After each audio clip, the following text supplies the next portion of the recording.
presentation of Fox Sports. We are Fox Sports. We are St. Louis.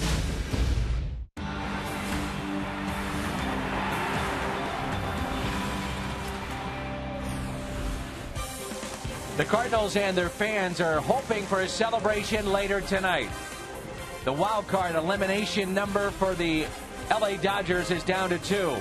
A win tonight, and at least the Cardinals assure themselves of a tie of playing in game number 163. An old friend returns to Busch Stadium, and that's Dusty Baker. He knows he's in postseason play this year. It's game 1, Reds and Cardinals on Fox Sports Midwest. And welcome to the broadcast booth, three-man booth again tonight. And let's bring into the conversation Al Hrabosky. Al, it's exciting. You have a chance. You win, Dodgers lose, Cardinals are in. That's right. It is 2, so any combination of Cardinals wins and Dodgers losses will get you into postseason. But it's always better to just take care of your own business. Let the Cardinals win tonight, win again tomorrow, and let's have a little fun on Wednesday. Yeah, it should be a lot of fun here tonight, hopefully Tuesday and Wednesday. And, Rick, you look at what's happened this season for Mike Matheny, his first year as the manager. What do you think he's feeling right now? I'm very happy for Mike. I think he's gotten a little lighter over the last couple of weeks, and he has a chance to do something pretty special here, getting his team into the playoffs as a rookie manager. Rick Horton, Al Hrabosky, Dan McLaughlin with you. We've got baseball here tonight, and we'll take a look at the starters for Cincinnati and St. Louis when we come back.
Series of 2012, the Cardinals' magic number down to 2. And a good pitching matchup here in game 1 of the series. The Reds go with the veteran Bronson Arroyo. He is not a guy that throws particularly hard, but he's very, very crafty and does not walk a lot of hitters. Has won 12 games for the Cincinnati Reds leading their staff. For the Cardinals, it's Jaime Garcia. Well, a lot has been made about Garcia pitching on the road. That has been better of late. But when he is at home, he has a comfort zone and a good ERA. He's been pitching well in the month of September. That must continue. There's your pitching matchup, Arroyo and Garcia for Game 1. We'll have our Up for Grabs segment when we come back on Fox Sports Midwest.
That's awesome.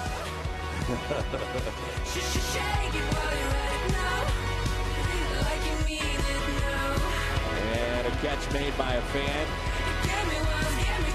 He's got his Padres tie. How about that? And he brought his Rawlings. Pulling back in, knocked down, in. Seen enough of him. He's been more than enough. He's got the tray of food. Wait, didn't drop anything? Didn't spill anything? The kids are with him. Kids are going, "Atta way, Dad." Nice play. Oh, maybe not. Didn't fork him. You know, we had our Up for Grabs segment earlier. Up for Grabs. You're watching at Fox. Take this in. Put it on the next one. It's Up for Grabs.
pitching, defense, and tonight he takes a look at offense.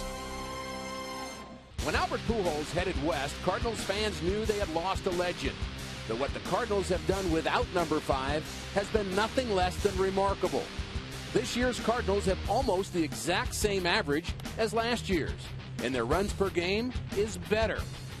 Even without Lance Berkman, the Cardinals have 5 players that collected at least 20 home runs, a first in franchise history. New addition Carlos Beltran has led the way. 30 home runs and on the brink of 100 RBIs. Matt Holliday already has driven in 100, and Alan Craig would have 100 RBIs if he hadn't hit the DL twice. John Jay has hit over 300 on the season and filled in nicely at the leadoff spot when Percal went down. And David Freese has been streaky, but effective overall in his first full season. The biggest surprise has been Yadier Molina. The best defensive player in the game, set career marks in home runs and RBIs. And his new career high in average is among the league's best. The Cardinals have the 4th best offense in baseball. And even without number 5, the Cardinals' postseason hopes are very much alive. Okay.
Centers, number 1 for quality tires and expert auto service. And by Steak and Shake. Steak and Shake, just no equal. Rick Horton, Al Raboski, I'm Dan McLaughlin. Beautiful night for baseball. Turn the calendar to October. Nothing like playing baseball in October, especially in the postseason. It's Phillips, Cozart, and Votto.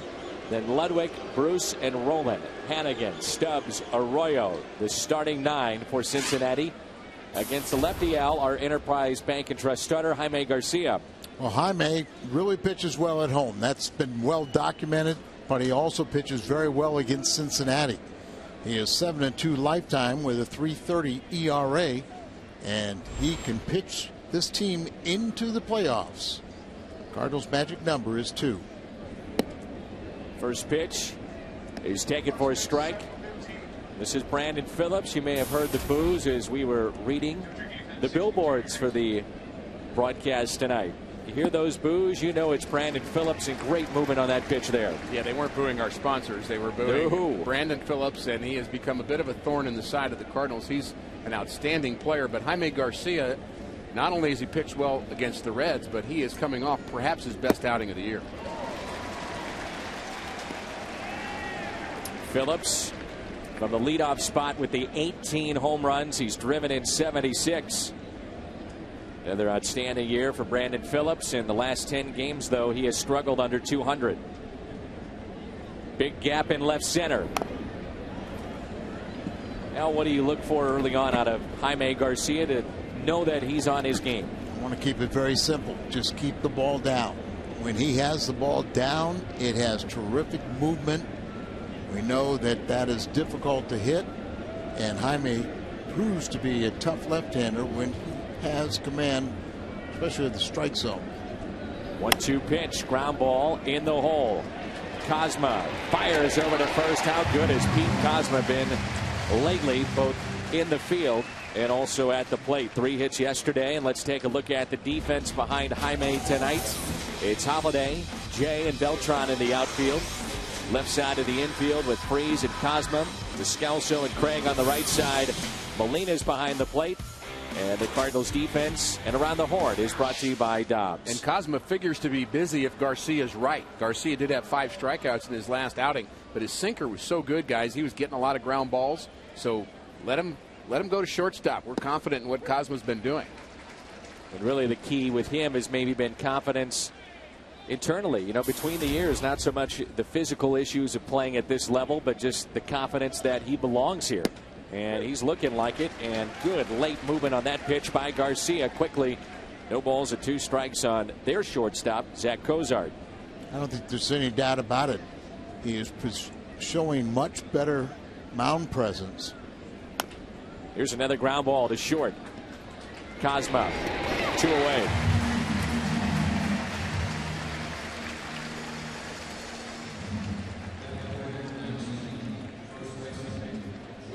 Brings in the first baseman, Joey Votto. If not for injuries and knee surgery this year, we'd be talking about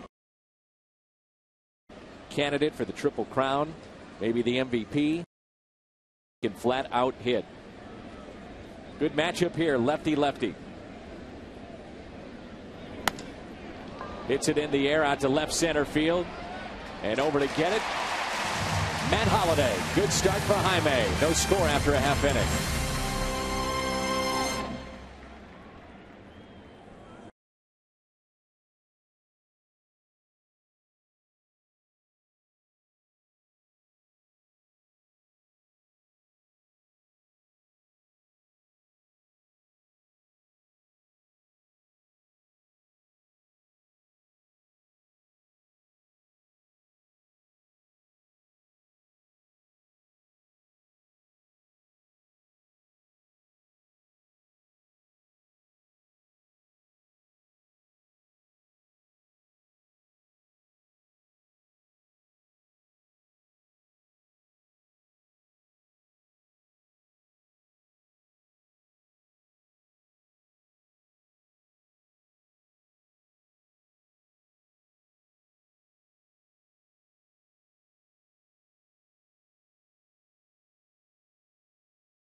Descalso, Kozma, and the pitcher Jaime Garcia.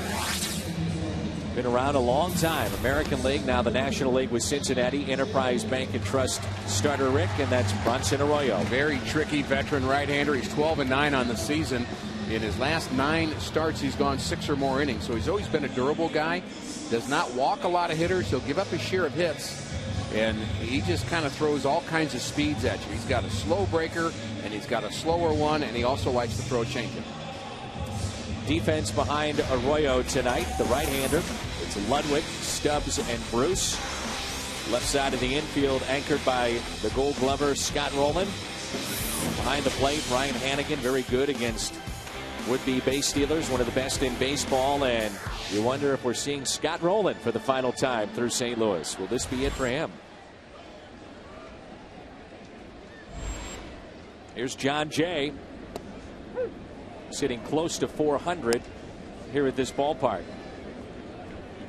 He's hit better than that against Arroyo. He's over 450 with a home run. Here's the 0-1 pitch.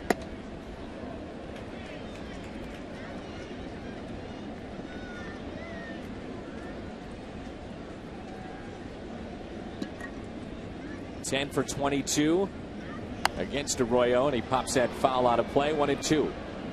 So 3 pitches between 71 and 75 miles an hour for Arroyo, all breaking left, breaking right. And a lot of people say you can't change up off of anything unless you've thrown a fastball already, but he's showing you can because he does it with his motion. 1-2 pitch. Fly ball into left field. Over to get in Ludwig, the former Cardinal. 1 away. Let's take a look at our keys to the game presented by Toyota and lately and here down the stretch. From a Reds perspective, they love to see this. He's 9-4. You see that down the stretch with an ERA about a run better below where it was. The opponent's average is dropped to 255, and the home runs are down as well. It's not always easy to keep those home runs down when you pitch in their home ballpark. Speaking of home runs, it was Beltran who belted 2 home runs yesterday. 5th time this season he's had 4 or more RBIs in a game. And the 9th time in his career that he had a home run from the left side and from the right side in the same game. So just 3 shy of 100, the RBI department this year for Beltran. 2 balls and no strikes. Beltran, base hit into center field. Cozart was shading him toward the bag, and he still beat the little ship that was on. And Carlos Beltran, a 1-out base hit. And it's great news to see the way Beltran has swung the bat the last couple days. You were to wish any Cardinal to tune it up a little bit, it would be Carlos. Your second choice would probably be Holiday, who's at the batter's box. But there you see defensively, they had the shortstop almost behind the bag, and he still could get it through. Here is Matt Holliday. He looks at a strike. Good to see that the 63-year-old skipper of the Reds is back in that dugout where he belongs, and that's Dusty Baker. Left the Reds back on September 19th. Treated for an irregular heartbeat, then suffered a minor stroke. And this is his first game back. Yeah, good to see him back, and a lot of folks know how competitive Dusty Baker can be, but he's a real baseball guy. Anybody that's been around him for a prolonged period of time likes Dusty. 3-time manager of the year, and he's back where he belongs. I talked to Dusty, and it's a little more than just a mini stroke. The circumstances could not have been any better. He was being discharged when he suffered and all of a sudden he started slurring his speech, started acting a little bit off, and that's when they immediately turned him around. And because they had a stroke team right there ready, they were able to attend to him, and otherwise an hour and a half or so later he would have been on a flight, and we may not be seeing him. Wow. 2-1 pitch. Holiday, base hit into left.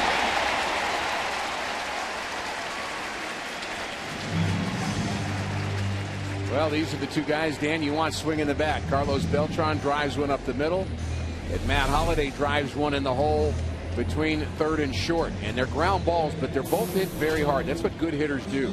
They hit the ball hard through the infield. And that second little hop just seems to just elude defenders. Tony Gwynn used to do that 4 times a night. And replay showed a good example of how you have to have your hands back, your weight back, because you're going to see so many off-speed pitches. It's very easy to be hitting out on your front foot. And here is Craig, 4th most hits in the month of September with 36 in the National League. He also chipped in with 20 RBIs here down the stretch in the month of September. A replay of the swing of Matt Holliday brought to you by Plaza Tire Service. We appreciate their support of Cardinals baseball all season long here on Fox Sports Midwest.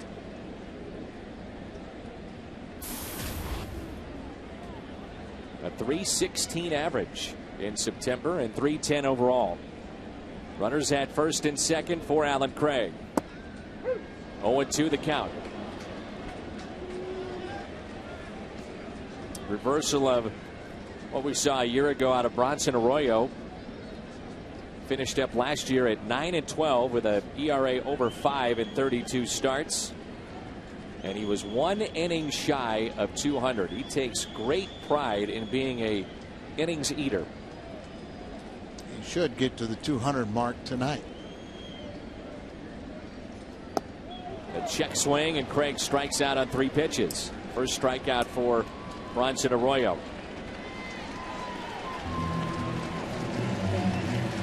And it brings in Yachty. A little different feel to this game, isn't it? Here this evening. Cardinals know if they win, they at least force game number 163. If they lose the next 2, LA wins out.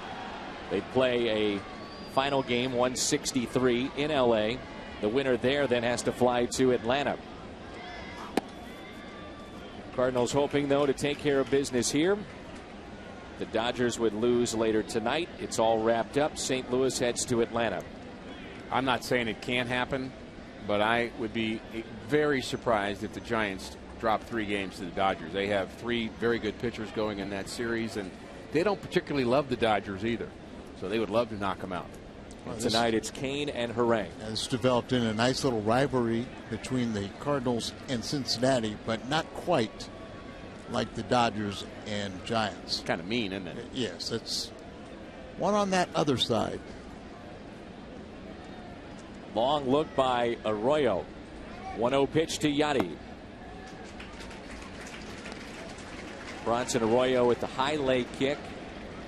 Ball just seems to float towards the plate, and the hardest pitch that we've recorded this far in this ball game from Arroyo is 88 miles an hour. That was a fastball he threw to Allen Craig that really caught him frozen. Ground ball to short, backing up Cozart. Force play at second, and Holliday thought he was safe. Bang bang play, and it goes to the Reds. Cardinals strand 2 in the bottom of the first. Very close play at second. No score after an inning of play.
Something's got to give in this series. Our first bank, first take, as the Reds have won 46 on the road. That's second best in the National League this year. The team that's just left St. Louis, Washington at 48, and the most home wins, the Reds. But Mike Matheny's club, after a very slow start, they played quite well here at Busch Stadium. And much happier here at home, and a number of players that perform better at home. Garcia, the starter today. John Jay in center field is developing much better splits here at Busch Stadium than on the road, at least in the second half. Talking with the Reds personnel, they've looked at two players as such a key this year for them, as Ludwig rounds out to Garcia. One of them, Ryan Ludwig, and the other is Frazier. Could be the rookie of the year, filling in for Roland and Votto, but Ludwig has rediscovered his stroke from when he won the Silver Slugger in 2008. Walt Jocketty brought him in on a one-year contract, and Ludwig said it was always his dream to play for Cincinnati, as he grew up a Reds fan. It's a good start here for Jaime Garcia. 4 hitters, 4 outs, and 3 via the ground out. I'll be interested in how Jaime Garcia attacks the 2 lefties in the lineup. They're really 2 of the best hitters the Reds have, Votto and Bruce. And lefties have been a bit tricky for Jaime in the last year and a half or so. He's really not been able to put him away as he did when he first came to the big leagues. Sometimes a manager, like in the Houston game for Jaime, a manager does you a favor by playing all right-handed batters. Absolutely. It's a broken bat by Jay Bruce. Even though you have a left-handed pitcher on the mound, there are some lefties, and they usually are mostly starters, that have better success against right-handed batters than lefties. And they're often guys who are sinker ball pitchers and changeup pitchers, as Garcia is. Correct. In which you have a bigger arsenal. Most of those guys are starters, and so that's one of the reasons why they can keep the right-handers off balance, but then when they go down and in to the lefty, they have a little trouble. Well, Jay Bruce has had trouble on the road, hitting just .216 this season away from the Great American Ballpark. Average at .251, but great power. He's 2 RBIs shy of 100, and he's hit 34 home runs. Rips it into right field on a 1-2 pitch and a base hit. First base runner tonight for the Reds, and it brings in Scott Rowland. We always talk about Jaime keep the ball down, but when you keep it down to a left-handed batter, that's kind of in their wheelhouse. That had a lot of the plate. It was hit hard and it goes through. My gut tells me this is the final time that we will see Scott Rowland playing Major League Baseball this season. Could very well be. He's had a terrific career if that's the case. And with the injuries, that shoulder keeps on bugging him, the back barks all the time, and he could call it quits because he sets a high standard for himself. He was a 7-time All-Star. Did that 4 years with St. Louis. He's won 8 Gold Gloves. Former Rookie of the Year and part of the 2006 World Championship team here in St. Louis. He was traded for Edwin Encarnacion, and little did we know that he would wind up hitting 42 home runs right now for the Toronto Blue Jays. How about that? 42. 0-2 pitch to Rowland. It's it out of play. Somewhere, Dan, I think that Walt Jockey would tell you that it's been worth it. Oh, I totally agree, Al. Probably the way that not only what he does with the glove and just how good he is, because he's truly one of the best ever to play that position, but also what he means inside that clubhouse, what it means as far as preparation and being a pro.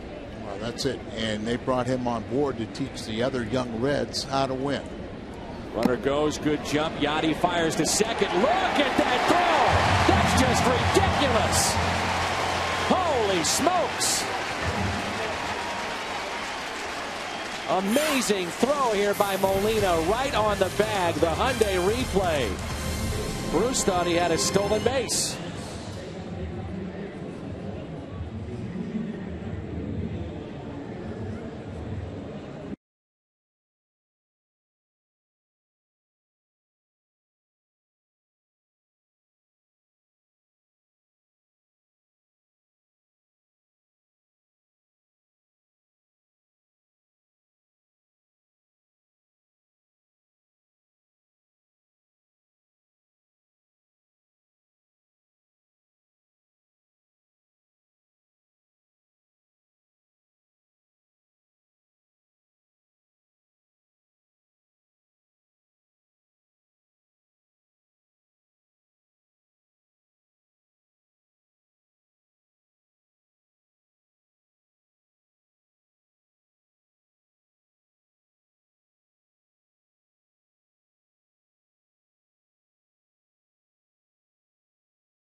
So there's a look at the pairings if the season ended right now.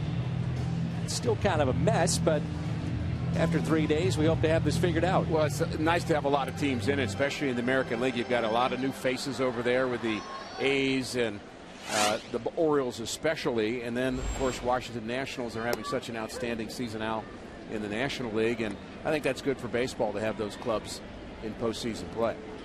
We could have a bunch of scenarios.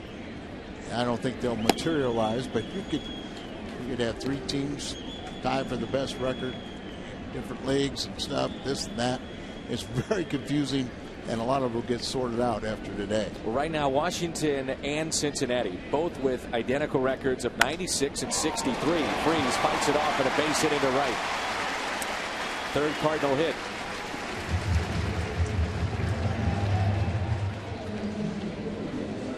So what you have there on the right side portion, the National League, we know that Atlanta is, at least right now, the wild card #1 seed, right. And either the Cardinals or Dodgers would be the #2, and Washington would get the winner there, and then Cincinnati would play San Francisco. What a storyline that could be, with Cincinnati led by Dusty Baker against his former team that he led to at least an appearance in the World Series.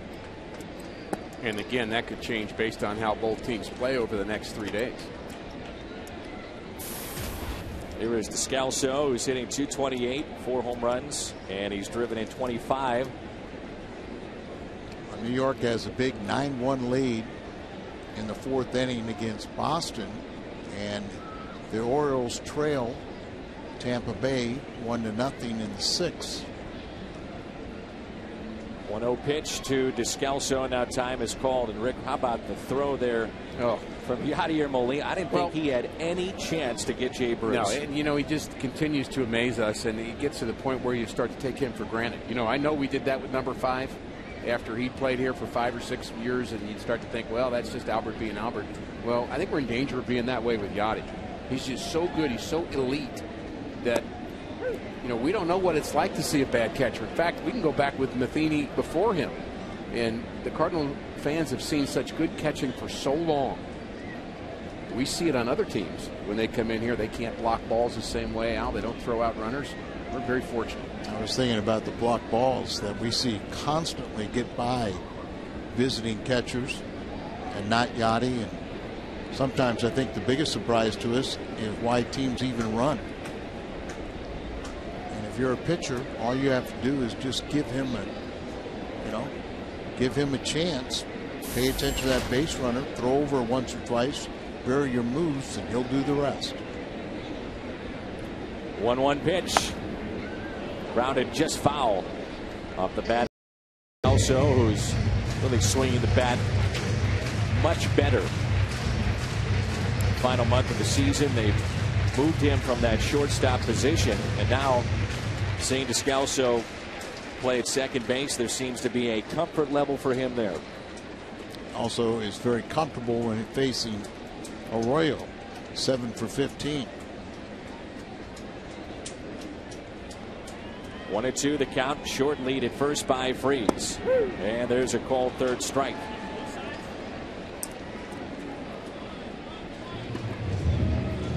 Don't miss your chance to own the 2011 St. Louis Cardinals World Championship replica ring collection today.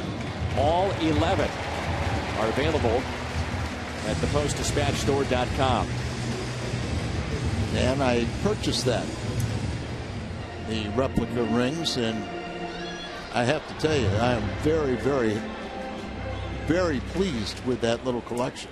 Got a nice case, and all 11 rings fit right into it very neatly, and they're outstanding. Off speed pitch and a strike to Cosma. So what happens in a month if you pick up number 12?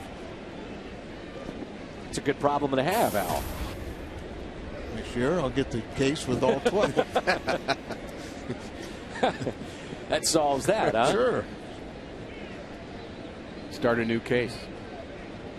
0-1 pitch to Cosma, way inside. 1 ball, 1 strike. Fun to watch Arroyo pitch, Dan, because he is the classic pitcher, and we use this phrase all the time, the pitch is backwards. He's going to throw his breaking pitches early in the count, and then just as we saw with Descalzo, he'll freeze him with that 87-mile-an-hour fastball that looks 95. So it's more off-speed pitches early, and then the fastball used at key times to get outs. Drop down the side. I always say that he invents pitches on the mound. A little Luis Tiant in it. Do a little bit whatever he needs to do.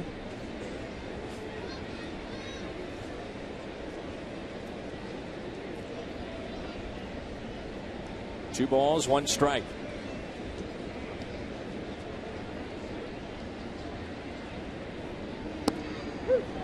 Two and two. Well, last year he gave up 46 home runs. This season, much better. It's at 25. And he plays in a band. He's a musician. He's a guy that loves to travel. He loves to golf. And Bronson Arroyo said after last season, not doing that again. His offseason was dedicated to swimming and biking. He felt he needed to improve his base and to strengthen his legs. Results have been good. Ground ball to third, out at second, and out at first. It's as good as it gets there. Rolling to Phillips and on to Votto at first. The double play defensively on the infield, very good, are the Cincinnati Reds.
Mizzou football airs Sunday nights at 10.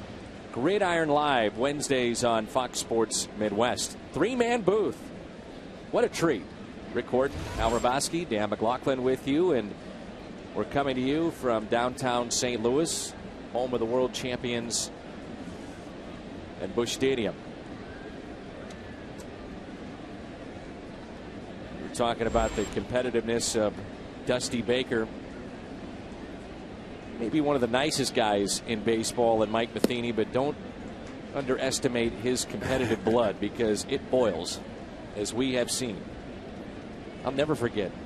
And Mike was involved with many of the games with Tony and Dusty in Chicago and San Francisco, but there was a game in the playoffs. I'm going to bring up a name from the past, as this is Ryan Hannigan, but Dusty came out, Kenny Lofton at the plate, Mike Matheny behind the plate, on the mound, throwing high and tight, Mike Crudale. And Busch Stadium was about ready to explode. Benches cleared. Guys are going back and forth, screaming at each other. Mike Matheny right in the middle of things. Dusty Baker.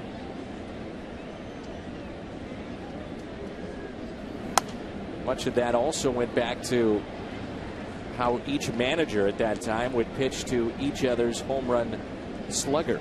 Barry Bonds and Mark McGuire.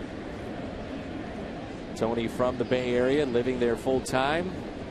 Very close with many of the writers and the media out there. So it's a relationship that had been built over years in his time with the Oakland A's. 2-2 pitch.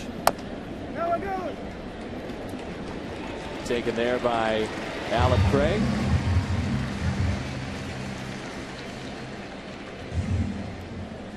'96 wins, 112 saves between Rick Horton and Al Hrabosky.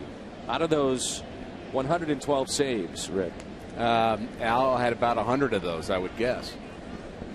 Just shy. Just shy of it, huh? So about half. All right. About half. 97. Now you tweaked him, and here we go. There you go.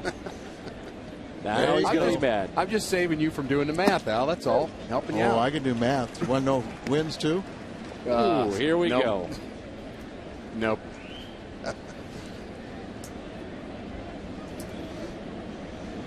Drew Stubbs takes a pitch low, 1 ball, 1 strike. Well, not every Cardinal fan knows just how good Al was, particularly in 1975, the National League Fireman of the Year, best reliever in the National League, dominating left-handed reliever, and just fun to watch pitch. And I think I was about 5 when I was watching it. I did think you were that old. The shots going back and forth as Kozma couldn't come up with that play, and Stubbs with very good speed. They'd love to put him in the leadoff spot. He just strikes out way too much. So with his speed, you have to be just about perfect, the transition from the glove to the throw. And they give it a base hit. Does have that great speed, and maybe the fact that Cosman may be rushing, didn't get the exchange, and couldn't make the throw. 96 wins this year for Cincinnati. Most for them since 1999. We're talking the other day about Washington, and at that time the Expos franchise in 1994. They were headed to postseason play. The same could have been said for Cincinnati in the Central Division that year. Baseball was shut down. Stubbs with 30 steals. He's been caught 7 times. We've seen that Bronson Arroyo is a pretty good athlete and can handle the bat. 6 career home runs.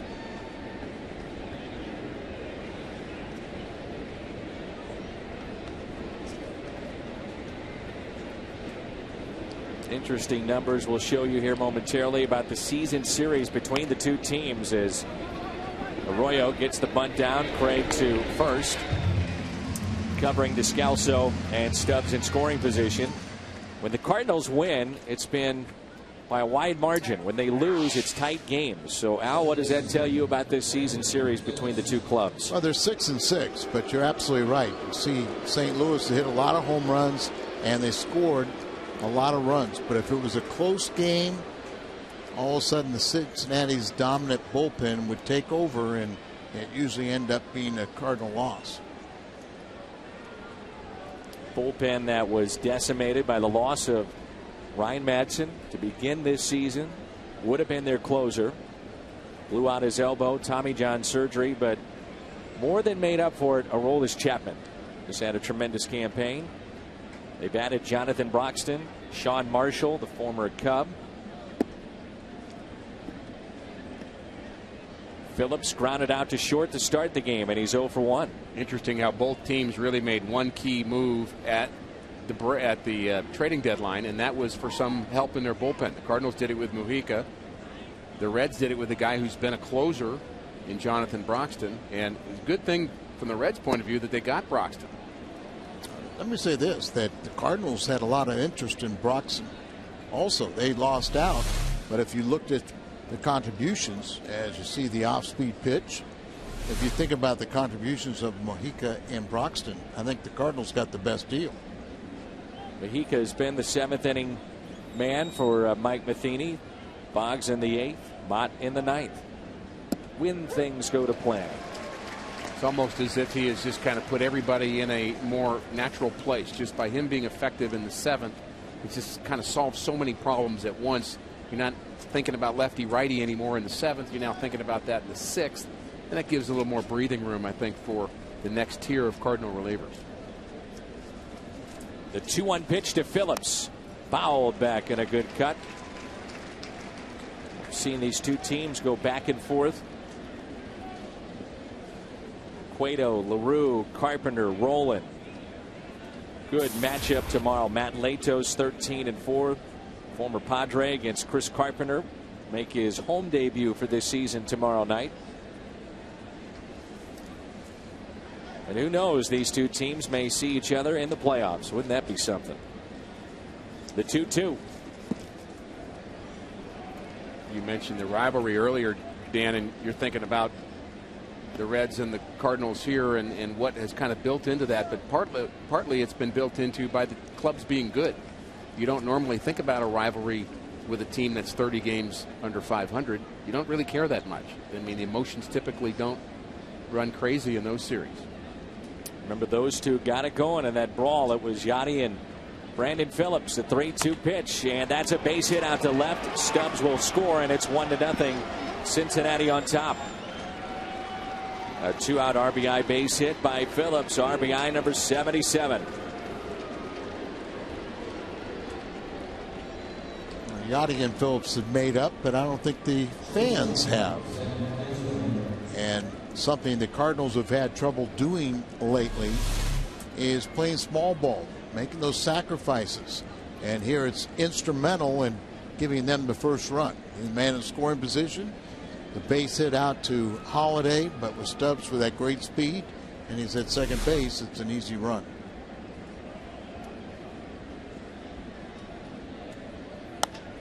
And that's a base hit into right field by Zach Cozart. Phillips makes the turn and easily trotting into third base. He made that turn at second base, and I think he may have hurt himself. He's down grabbing the bag right now, and watch this. He did not look comfortable on this turn. Right there. See him grimace ever so slightly. It seemed as if he caught the front of the bag, and instead of getting kind of the inside part and kind of a natural touch of second base, it looks like he just barely touched the front of the bag and did kind of limp heading to third. Well, he's been dealing with a leg issue too. And he was taken out of the game yesterday as he injured himself. His left leg tightened up while running the bases. So something they're dealing with, but you know, he wants to be part of this. Inside to Votto.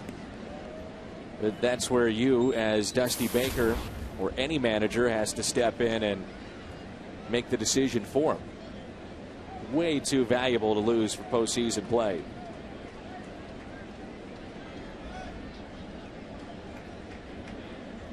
.1-0 pitch. 1 ball, 1 strike. Such a fine line, isn't it? Because you want him in the lineup because you want to win the advantage in terms of the playoffs by having the best record and play the wild card team. You want that number one, but you also want him to stay sharp. So you've kind of got that at play. Sitting out for 3 days isn't always the best thing either. That's hit out of play. 2 strikes on Votto. They've also had Ludwig out since the 19th of September. As Al mentioned, Phillips leaving early yesterday, so they've been dealing with some injuries. They had to shut down Chapman for about 10 days or so. But all teams are dealing with injuries at this point. Reds, though, have the comfort of knowing they are in postseason play. The Cardinals still trying to get there. 1-2 pitch. And home field advantage is still up in the air. Washington and the Reds have identical records right now. Washington does have the advantage of the head-to-head matchup. So there's a lot of reasons why Dusty Baker wants to see his team continue to win here. 2 balls, 2 strikes. Runners at first and third. With 2 down. And that just missed. Garcia does not get the call. Runs the count full on Votto. I don't know how he laid off that pitch. It was not a strike, but very, very close to take. Joey Votto has a very good eye, walks a lot. That's why he's always among the league leaders in on-base percentage. He also is good with runners in scoring position. 351, a chance to do some damage here. Votto pops it into left field for the second time tonight. Holiday makes the catch. He's 0 for 2. Reds strand 2, but they grab an early lead here at Busch Stadium.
Significance of that graphic outside of the two teams that are going in the right direction, positive. How about Boston, 69-90?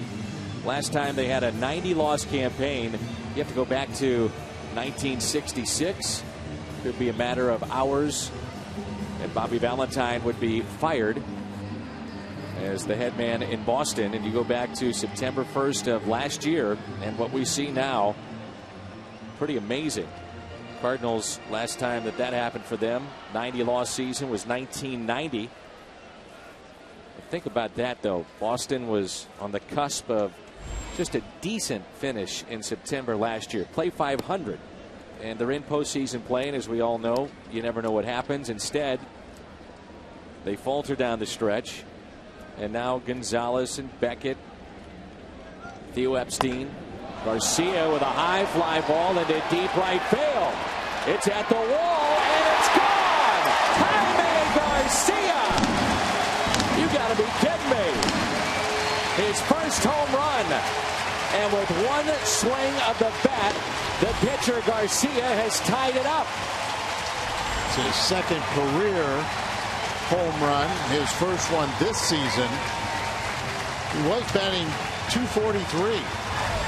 He's 9 for 37. He has the most hits among the pitchers. So he has the bragging rights prior to that swing, and now he's got a lot more. That got the crowd right back into it, didn't it? Sure did. John Jay taps it to the right side. Votto flips to Arroyo. What a play. Heads up. Out of the glove and into the glove of Arroyo from Votto. Boy, that's a good play. Go back to the home run, Rick, here for Jaime Garcia. Well, he gets a pitch that he can handle. It's an off-speed pitch, and it's coming right into him. And he just gets a good part of the bat on the ball, and it's right down the line. 335 down the line here at Busch Stadium, and just enough, and bragging rights for Jaime. Way out in front on that pitch, but just got enough of it, hooked it. And just like that, that's the 26th home run allowed by Arroyo. She plays in a ballpark that it's very easy to give up home runs.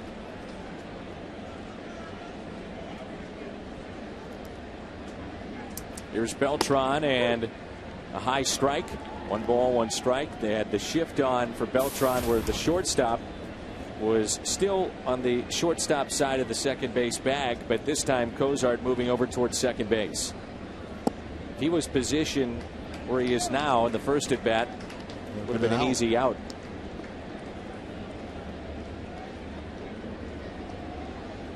Outfield, though, is straight away. 2 balls and 1 strike.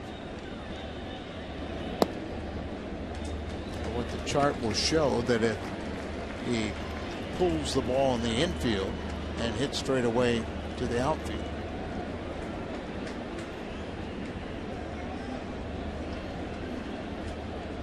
The 3-1 pitch. Taken inside. Seeing more of that last handful of games from Beltran. It's not just the hits, but the walks that give you an indication now that maybe he's seeing the ball a little better. It really works that way. And remember, he tied a career high with 3 walks on Friday night. And then all of a sudden over the weekend, he starts hitting the ball with authority and picks up RBIs. They do go hand in hand. There was a time when he was struggling so badly that he was trying to swing at the first pitch every time because he didn't want to get deep into count, and kind of works against you in the long term because you're not seeing as many pitches. You get a little jumpy, and then pitchers expand the zone on you.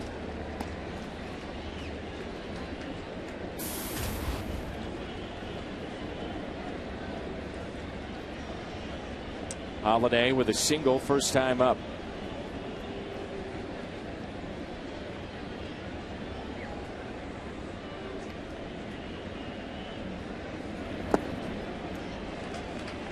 A lot of room to the right side, and good play here by Votto. They feel eventually he will win the Gold Glove in the National League. Not sure who made the better play, Votto or Arroyo. I was going to say, you hope there's a little communication, because you could see in a play like that would be a lot of pitchers that wouldn't receive that handoff. They'd be going over there, kind of going through the motions, and expect Votto, the first baseman, to do it all. And Arroyo, as you mentioned, pretty good athlete, but is ready for it. Won the Gold Glove. Votto did last year. First time a Reds first baseman had ever done that. So they feel with game after game, healthy years, those will pile up. As Holiday got a pitch to drive and hits it out of play. We've seen that with Matt Holliday's sore back, it seems like more pitchers, more teams are willing to challenge him with the fastball. Really, he just missed that. He got underneath it a little bit and did not have his hands on top of the ball there. And that's a pitch he can drive normally. And you take a little walk because you know you missed a pitch. 87 miles an hour, and yet you're behind on it. You're not ready for it.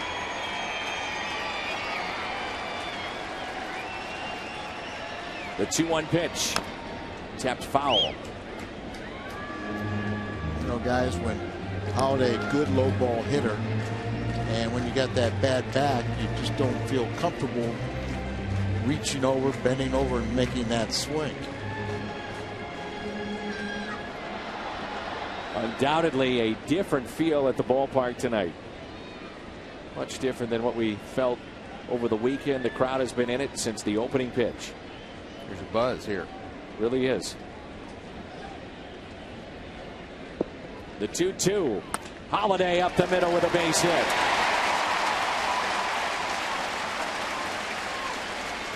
So 2 hits in the inning. And a walk that was issued to Beltran, and here's Craig. Talk about how he's a low ball hitter and goes down and gets this one. He hits the ball so hard that many of his ground balls will just eat up infielders or get through the infield so quickly that no one can field it. And he's 2 for 2. Outfield is deep for Alan Craig. He struck out on 3 pitches back in the first with runners at first and second, so a chance to atone for that. Identical spot here with 1 out. Cardinals have tied up this game on a solo home run by Jaime Garcia. Think about the RBI potential of both Craig and Molina. Another reason Beltran and Holiday are so important hitting in front of him. You want those guys to be on base. Craig and Yachty, very high averages with runners in scoring position and clutch players. Remember, he's 20 RBIs in September for Alan Craig. set a personal monthly high with those 20 RBIs. Almost came out of his shoes in that last swing. Below 70 miles an hour on that pitch by Bronson Arroyo. It's 69. And the 0-1. Craig down the left field line. That ball is fair. The Cardinals take the lead. Beltran will score. Holiday held up at third and trotting into second. With an RBI as you turn the page on the month of September. Welcome to October. Craig gives the Cardinals a lead. We knew that was going to happen just following up to this great September, because he had 28 singles and also had 7 go-ahead RBIs.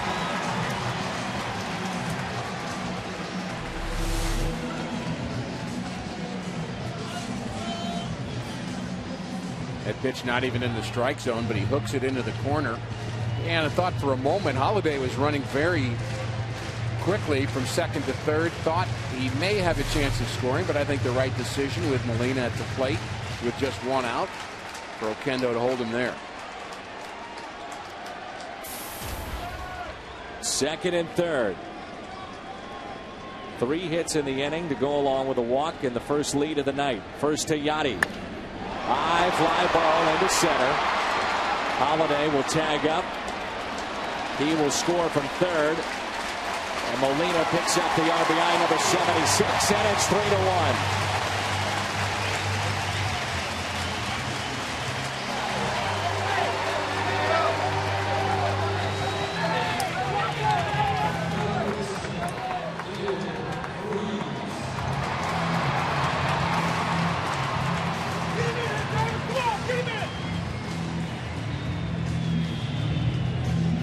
It's his month, isn't it, David Freese?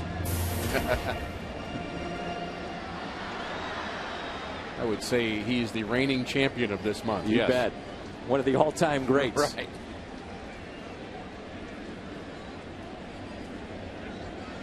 Runner at second base. Strike to David. First time up. Fought off a pitch and a base hit into right center. I like the Cardinals' answer here in the third inning after Garcia gave up a run in the top of the third. In fact, I like the way Garcia kept it at 1. He's facing Votto with a couple of runners aboard, already trailing, and he just kind of made some really good pitches to Votto, got him out, and then helped his own cause with the home run. Now the Cardinal bats following suit. And David leads the ball club with 36 2-out RBIs. 0-1 pitch outside. 1 ball, 1 strike. Descalso on deck. The Cardinals, for this 3-game series, have Carpenter going tomorrow. We know that for sure. Against Matt Latos. Homer Bailey, coming off his no-hitter, will pitch on Wednesday. Cardinals still unsure at this point who would make that start, depending on the situation. It would be Wainwright's day, but if the Cardinals are able to clinch, then they can do whatever they want to set up their pitching for the playoff run. The 2-1 pitch that would eliminate Carpenter from that start on Friday. So your choices probably would be either Loesch or Adam Wainwright. Loesch has been very good on the road, 7-2 this year. Career numbers for Wainwright, 6-1 against his former team. Can't really go wrong with anybody, but Loesch deserves it. 3-2. And then the question becomes after that, if you beat Atlanta, thinking about the 2 home games that you know for sure you would have, which would be on Sunday and Monday, would you want to have Garcia make a start at home? Strikeout of Freese. Cardinals strand a runner. And that's the 3rd strikeout for Arroyo. Home run by Garcia. They added then 2 more after that.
Schnucks Pharmacy. It's best to plan for your flu shot in the fall so your body has time to build up the antibodies before the peak flu season hits. Flu shots are only $27.99 at Schnucks Pharmacies, and they accept Medicare Part B. You can just walk in. That's what I did last season. Just walk in during the regular hours, or you can go online to schedule an appointment. Don't put it off. Stop by your neighborhood Schnucks Pharmacy.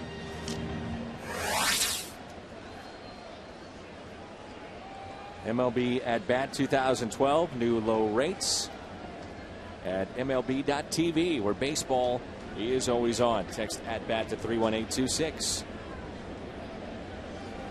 So it's Ludwig, Bruce, and Roland. Ludwig out since September 19th with a left groin strain. The first pitch he saw from Garcia grounded back to him first time up, and here it is again. First pitch swinging. Kozma makes the play, one away.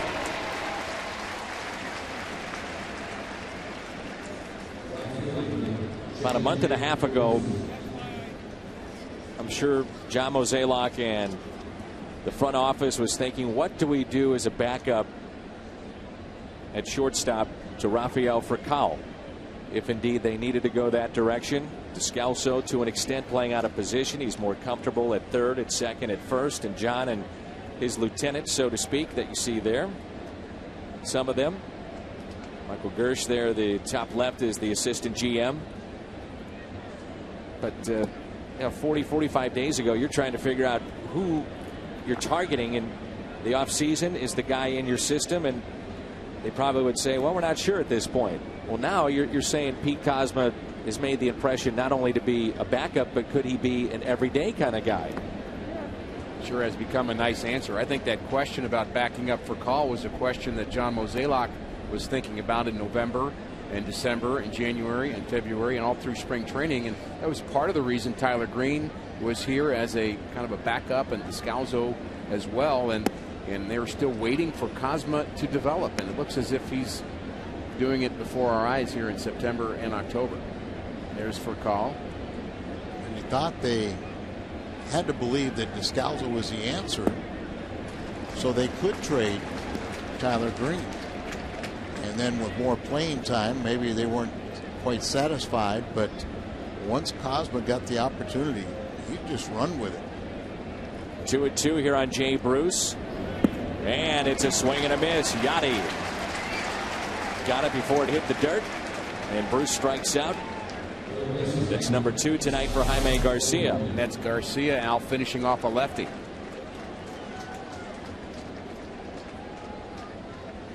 Keeping the ball down. The torque on that elbow always looks like it has to hurt. Here's Scott Rowland. Ground ball back to Garcia, and he shuffles it over to Alan Craig. 3 up, 3 down. Descalso, Kozma, Garcia coming up.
Pat, thanks. So Detroit, if they win tonight, all over for Chicago as they collapse down the stretch under their first-year manager, Robin Ventura, with no managerial experience. Same as Mike Matheny, two of the youngest in baseball. And a look at the Central Division, 86 and 73 for Detroit. Jim Leyland guiding yet another team into postseason as Descalso grounds to first. Arroyo is there to the bag for the out. Think about that, Dan. When we saw the Detroit in spring training, and we saw a very good ball club, and for the White Sox to hang around as long as they did was quite remarkable. And I would hate to think that people would judge Ventura over this collapse. I don't think that's quite fair. You're in a big media town like Chicago, and you have a significant drop-off late in the season like that. A lot of finger pointing. It's just natural. That seems to happen. But I'm with you, Al. I'm not sure it's Robin Ventura's fault. A lot of times you got to look at players and say, well, we either ran out of gas or these guys just aren't good enough. Players didn't execute, whatever the case may be. Sometimes the other team's just better. Yeah. And in the case of the Tigers, I agree with both of you guys. That team, when we saw them this year, they were the best team I had seen up until that point. They weren't playing like it at the time. But the talent that they have offensively, and with Verlander, I mean, Verlander is ridiculously good. Well, and then you're talking about you get Fielder in the off season. Cabrera is potentially a Triple Crown winner, the first one in the American League since 1967, and the first one. Well, it hasn't been one since Ducky Medwick of the Cardinals back in 1937 in the National League. 1 ball and 2 strikes on Cosma, so 3 nights still to play. And Miguel Cabrera leads Joe Mauer. Mauer at 323. Cabrera at 325. By the way, Joe Mauer quietly trying to pick up his 4th batting championship.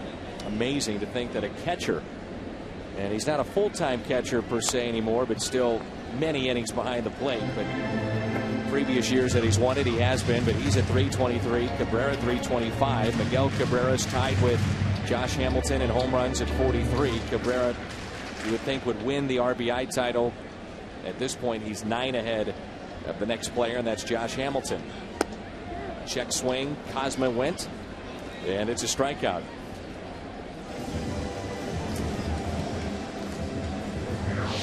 Got teams that last year went to postseason play and not doing it this year, with the exception of the Cardinals in the National League, but consistency over in the American League with the exception of Baltimore. They hadn't had a winning season since back in 1997. Yeah, best 3 teams there. Yankees, Tigers, Rangers was true last year. It's true this year. Orioles the big surprise, and all the other kind of wild card hopefuls are a bit of a surprise. Especially Oakland. I still don't see how they're doing. Garcia again with a high fly ball out to right, but this one will stay in the ballpark. He gave it a ride right in front of the track, but Jay Bruce puts it away. You missed it. Garcia homered earlier.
campaign, the inconsistency of repeat performers, the Phillies, Brewers, and Diamondbacks all finishing in the middle of the pack of their divisions. The East, it's the Nationals. Cincinnati has wrapped up the Central, and out west, the Giants. What's surprising about the Giants, guys, is the fact that Melky Cabrera gets suspended. You think the team could fall apart. They've actually played some of their best baseball since he left the team out with his suspension. And you also saw where they say Melky is not welcome back. If they were to, he has 5 more games if they were to go deep enough into postseason. If they go to 6 games, he is eligible to come back to the Giants, and they said no, thank you. You a little surprised by that? I am. Yeah, me too. I'd love to get a real understanding. He was on of a what the 1-year reasons contract. Okay. And so he's not under contract to the Giants next year, but you would think, it could be just a big distraction too. Yeah, there's been plenty of distractions that produce. They'll take them. I think, Al, you just wonder, there's the numbers on Hannigan this season, what he's done tonight.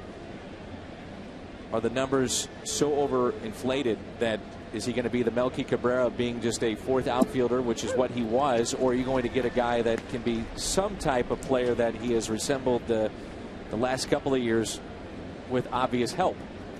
And that's the gamble that you run in trying to sign him.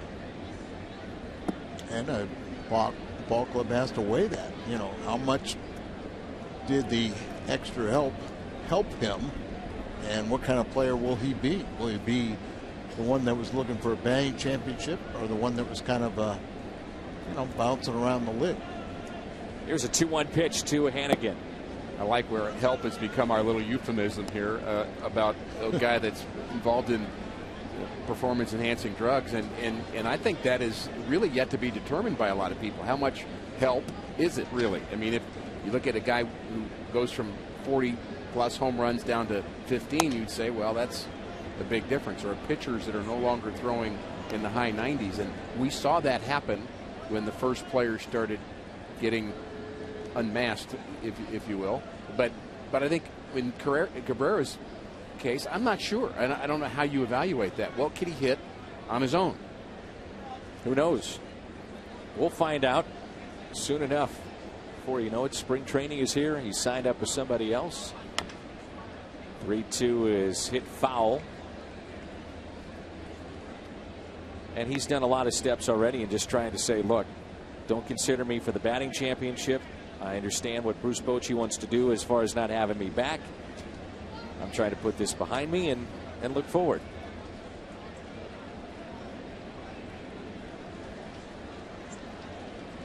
One of the bigger stories there is maybe the fact that his agents are under suspicion now.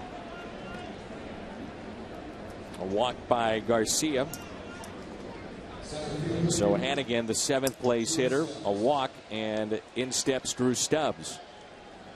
Eric Gagne just wrote a book, and apparently in his tell-all he says that 80% of the Dodgers clubhouse that he was a part of was involved in PEDs. 80%. I'm sure his former teammates really appreciate that. Yeah, I'm sure they do. One of them was Robin Ventura at the tail end of his career, and he said, I have no idea what this guy's talking about. There's a strike to Drew Stubbs, who's hitting .214. This guy has got very good talent, good defensive player, tremendous speed. You see the pitch count very low already for Garcia, only at 55, but the problem with Stubbs is trying to cut down his swing and cut down on strikeouts. He's been a little frustrating for Dusty Baker because he really would be a great leadoff hitter if he did put the ball in play more often because of his speed. So you have to use Brandon Phillips in that spot, and Phillips could hit second, he could hit third, Phillips could hit anywhere. But I'm not sure leadoff is really Phillips' best spot. No, he the way he's swinging the bat, you put him in an RBI position. But Stubbs .214 with his base hit today. If he cut down those strikeouts in half, it would still be 70-80, and he would probably be close to a 300 hitter. Hannigan advancing, and that ball got away from Yachty. And it's a count of 1 ball and 2 strikes on Stubbs. I would imagine, even though Jaime Garcia doesn't throw the hardest on the staff, he would be tough to catch because of the tremendous movement, especially late movement, that he possesses. Yeah, they're calling that a wild pitch, by the way, and I think you're 100% correct. The movement is often late too with Garcia. It's not just the distance that it moves; that it's moving at the last second, sharply. 2-2. It always seems like some of the pitches that breaking balls that a left-hander will throw in the dirt have such a weird spin. They sometimes spin the opposite of what a catcher thinks. Weight shift in towards a right-handed batter, and it'll spin the opposite way. Look at that late swing, fooled by the pitch. Strikeout for Jaime Garcia, and that's number 3 tonight. Things like that. I mean, you just wonder, why is he swinging at a ball that's bouncing? What's the approach there? Yeah, where was your mental approach? Was he trying to hit the ball the other way, you think, with a runner at second base? No, he wasn't situational hitting. He was just making a bad swing.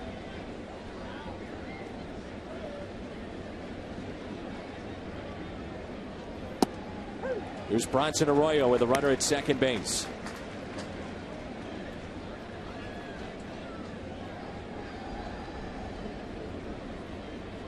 To sacrifice his first time, but don't take him lightly. He can help his own cause swinging the bat.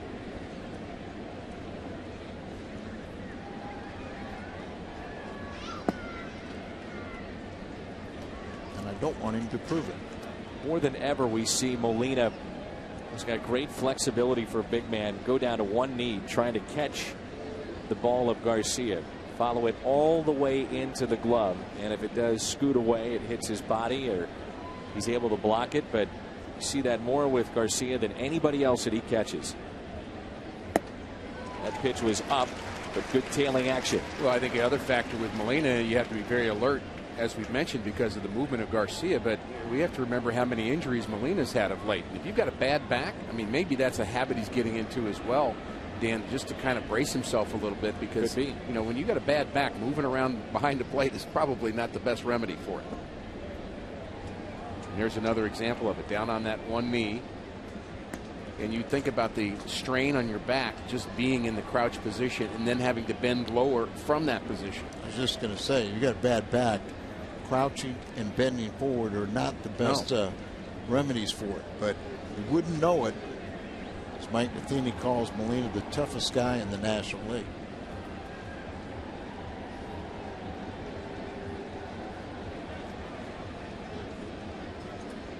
Two-two pitch. Strikeout number 4 for Jaime Garcia.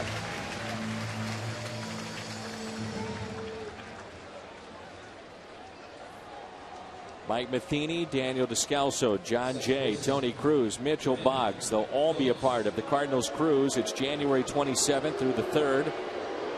Be to Mexico, Grand Cayman, Jamaica, the Bahamas. Exclusive Cardinals events. Should be a fun trip. 968-9600. 968-9600. Proceeds will benefit Cardinals Care. Call the folks at Altair Travel or look them up online at altairtravel.com. Always a fun trip.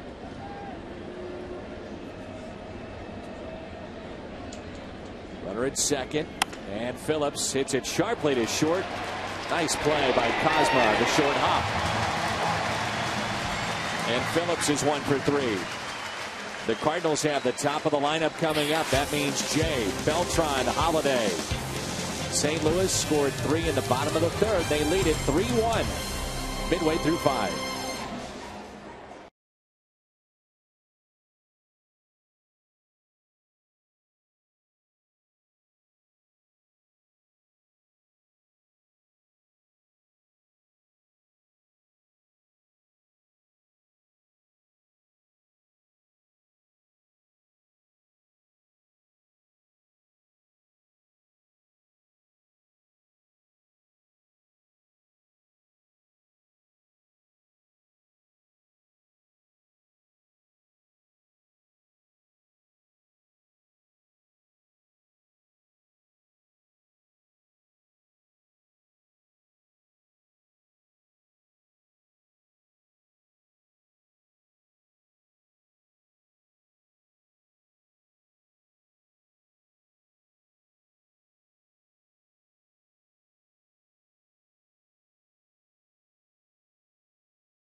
Come on October 2nd, but the Cardinals get him back, and Matt Latos, the former Padre, getting the start for Cincinnati. It's our Budweiser What's on Tap. We'll come your way at 6:30 tomorrow on Fox Sports Midwest. Happy birthday to Teresa Dulce from St. Louis. She's 91. Never misses a game here on the home of the Cardinals. It's John Jay, Carlos Beltran, and Matt Holliday for St. Louis.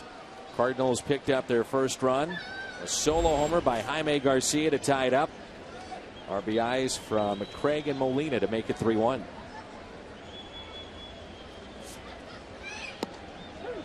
Jay is 0 for 2. He's fly to left and also grounded out to Votto at first base.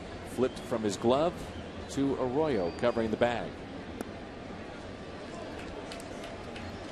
John Jay, good numbers against Arroyo. 10 for 22 coming in with a home run, but he also has a 16-game home hitting streak. And Al, he's been so good at home basically from the get-go, and even though the season numbers don't reflect that, he's hitting a very respectable, obviously 304, but at home consistently been pretty good.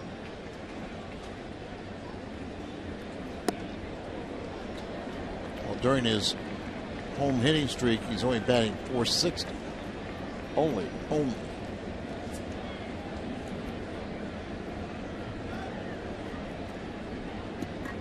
Here's a 3-1 pitch. Beltran on deck, and it's 3-2 now on Jay. I think the better hitters aren't afraid to hit with 2 strikes, and John Jay has become one of those hitters. Working deeper counts.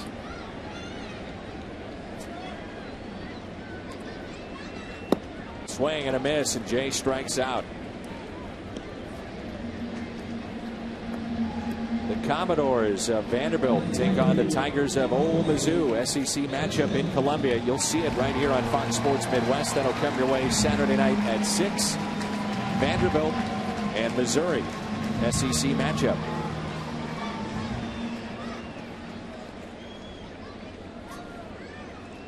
And strikeout is number 5 on the night for Arroyo. Beltran has been on base twice with a walk. Scored a run back in the third and also a single in the first. But Alex Rodriguez now has 1,950 career RBIs. That ties Stan Musial, I believe, for 5th place all time. 1,950. Does he get in the Hall of Fame? There's another one, huh? I had to go there, huh? We didn't really jump at that, did we? No. Beltran trying to beat the shift. Rolling. And the tag by Votto. Nicely done on both ends. Mention it, Votto, the first ever Reds first baseman to take home a Gold Glove, and that was in 2011. We mentioned sometime last week, Dan, we were talking about how you might want to have your best fielder on the left side when you're going to do the shift. And a lot of times that's your shortstop. But not in this case. When the guy is Scott Rowland, he can handle that left side of the infield all by himself, and he does it. Beltran trying to beat the shift and doesn't win. You know, in Scott Rowland's prime, he was 6'4", 240, and shortstop. Athletic enough to be a shortstop. Shoulder problems have done him in, back problems, but what a great player. If he doesn't have the shoulder problems, I think we're talking Hall of Fame. Right now he's in that conversation of guys maybe just on the outside looking in. A lot of players like that. Yep. Like really, really, really good players that aren't exactly Hall of Famers, but you could make a long list of those kind of guys. I know we talk a lot. Dale Murphy's in that list. About Rowland, and rightfully so. You know, a guy that plays the game hard, always hustles, plays it right. Hits sharply but foul. Might even put Willie McGee on that list. You know, Scott Rowland, the only third baseman in Major League history with at least 2,000 hits, 500 doubles, 300 home runs, 1,200 RBIs, and 6 Rawlings Gold Glove awards. Got 7-time All-Star. Pretty good resume. Rookie of the Year. Holiday chases the pitch. 2 strikeouts in the inning. And 6 tonight. Cozart, Votto, Ludwig due up.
Amazing season for Cabrera, trying to become the first Triple Crown winner since 1967.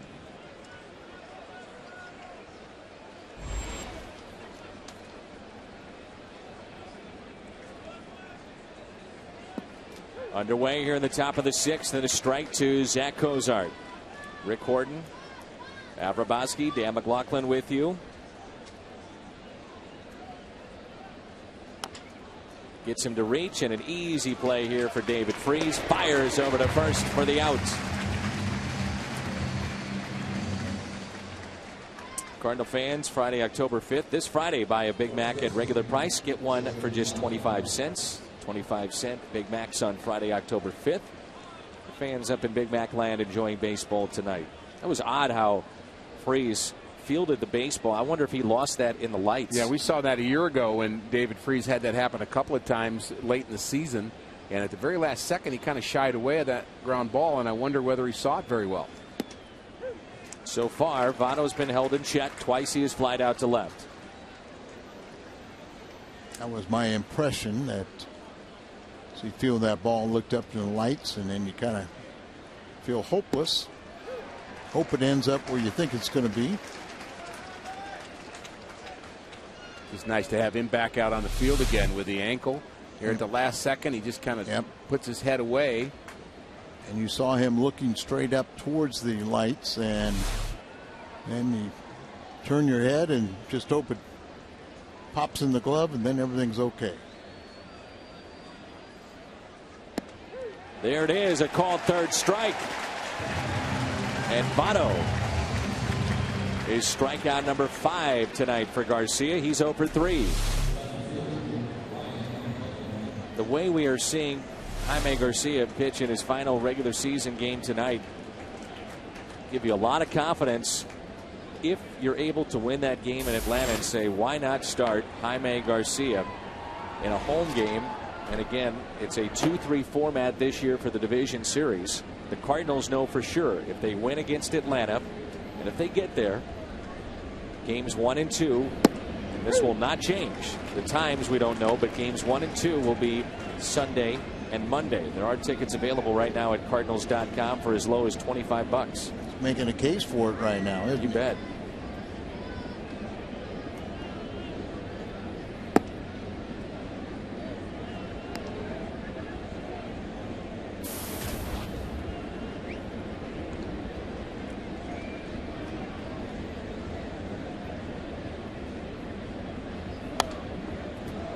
So the clubhouse celebration of the Cincinnati Reds, they actually had their version of what would look like a Stanley Cup, and behind that was Ryan Ludwig.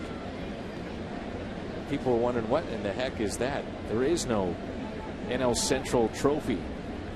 And they just decided to have a little fun, use it as motivation for various cities that they played in. As Ludwig rounds it sharply to third, backhanded by Freese. And it's a 1-2-3 inning. 9 pitches for Garcia. Craig Molina Freese coming up.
The Cardinals have a lead of 3-1 as we move to the home half of the 6th. And a new pitcher is in, Alfredo Simon. He was acquired by the Reds 2 days before opening day. He was claimed off for waivers from Baltimore. He's been kind of their long man, and it's our Mid-America Chevy dealers call to the bullpen. Hearing for the 36th time. 3-2 record. ERA at 2.5, and he has 1 save on the season. New left fielder is Heisey, and we're told that Simon goes in the pitcher's spot. And he could have it where Heisey is in the pitcher's spot for Arroyo, but we'll see if they change that. But apparently Heisey straight change for Ludwig, and then Simon for Arroyo. That's what it is on the scoreboard, so we assume that's correct. And you'd only do that if you're sure that Simon's only going to throw 1 inning, and you'd prefer to have Heisey in that mix with the other hitters in between Bruce and Votto. And that's the only thing I can think of for Dusty Baker. You know, he's going to manage Al. He's going to manage his staff a little differently in these 3 games than Mike Matheny will. And I think we may be seeing what he's telegraphing, that he'll have his starters make their rounds, but they'll probably go like 5 innings. Agreed. And then he'll start the parade of the relievers and kind of get them all tuned up for postseason.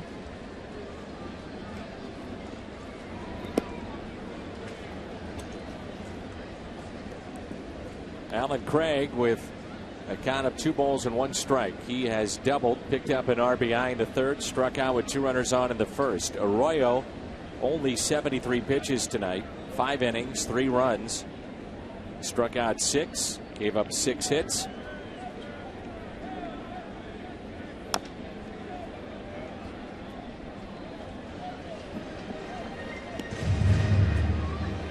A couple young ladies are celebrating their 16th birthday. Happy birthday to Lindsay Bauer and Hope Alexander.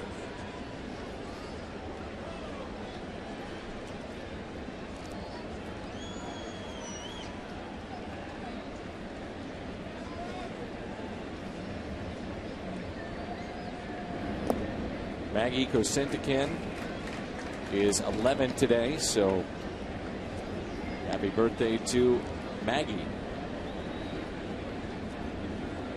She has 11 letters in her last name, it looks like. Happy birthday to all. And to all. Wait a minute. That's December. Not there yet. No, we're not. And Roland makes the play.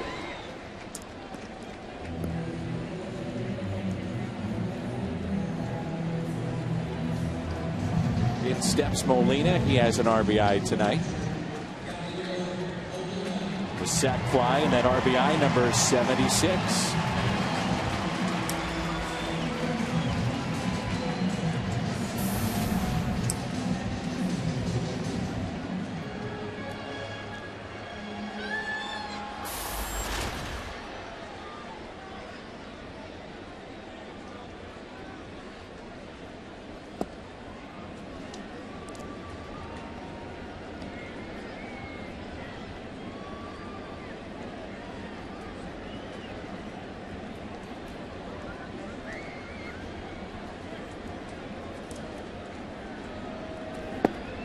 Two balls and no strikes. Cardinals will face, if they get there, Chris Medlin on Friday. And Medlin has been nothing short of sensational in that rotation for the Atlanta Braves. Won again last night. I believe that's 23 Yes. starts in a row that the Braves have won. So there it is, some of the stellar starters to talk about with David Price. First Rays pitcher to pick up 20 wins. Medlin to 23 straight games. And then Lance Lynn, first Cardinal to win 18 plus the second season since 1960.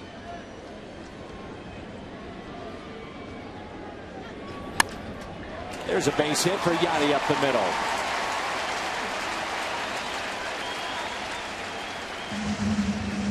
You can catch all the action of the 2012 Major League Baseball postseason on Fox and TBS.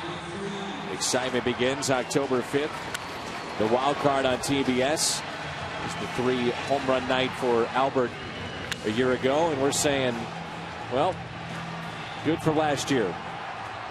They'll be sitting this one out, it looks like, in Anaheim, and the Cardinals will have Beltran, Holiday, Craig, Molina, and Freese, all with 20 or more home runs. They have made up for the loss of Albert Pujols. Make a case that Anaheim has been the biggest disappointment in baseball if they do not get into postseason play, and Slim Hope's still alive, but and they have a lot of star power, Dan, other than just Albert on that team. And he's I think not that's the best player in his own team. Not exactly. I mean, they've got very good rookie players, a lot of power throughout their lineup, and top-notch pitchers. And you know, Mike Scioscia to me is as good a manager as there is in the game right now. So I would say I agree that a bit of a surprise that they're finishing where they are. Albert got off to a slow start, but another 30-plus home runs, 100 RBI season for him. I'm not going to say you can't begrudge a guy for taking that kind of money that he got. It was an awesome contract that he received, and it's tough to tell somebody not to take that. However, he's just a guy right now in Los Angeles, and if he's here in St. Louis, iconic. Yeah. And I'm sorry, but no longer, I think, can you say that about Albert Pujols. You stay with one team and you stay with this franchise, or if he started his career in L.A. But when you leave, and right now he's not even the best player on his own team. Mike Trout is a sensational player, and that, my friends, is the man. And Albert would have passed all of Stan's records, and now he won't hold any of them. I mean, Al, also just the fact that you hate talking about money so much in today's sports. It's a fact. It's part of what happens now. And for a big name player and a superstar to stay in a quote unquote small market town like St. Louis, and I believe the Cardinals are ranked 24th in market size in Major League Baseball, and for him to stay here, he finishes up iconic. I think his brand is maybe even bigger than it will be by the time it's all said and done in LA, and it's a long way to go. He got 9 years left in the contract, and who knows where the numbers will end up, but it's a shame, I think, that he didn't finish here. Would you guys agree? Oh, yes. And I'm pleasantly surprised and happy the way the fans reacted. You know, they line drive into left center field. This ball will get down off the bat of Descalso. Come on, Yachty. Come on, Yachty. Here he comes. Throw to the plate, not in time. Descalso, he winds up at third, and it's 4-1, and all smiles here at the ballpark.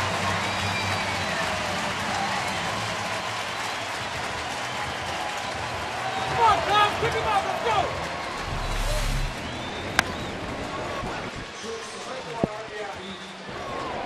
There's Yachty rounding second. Descalso plugs the gap. And there comes Yachty. And how was it played in the outfield? Stubbs kind of overran it a little bit. Bobbled it just for a second, and that might have been all the difference. So 2 outs, and here is Kozma.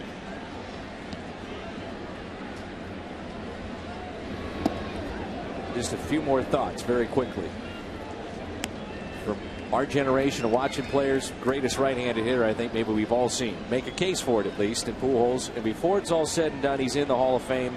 And who knows, maybe he breaks the all-time home run record. I mean, a lot is left to be done. A long way to go. But again, unfortunate it doesn't happen here.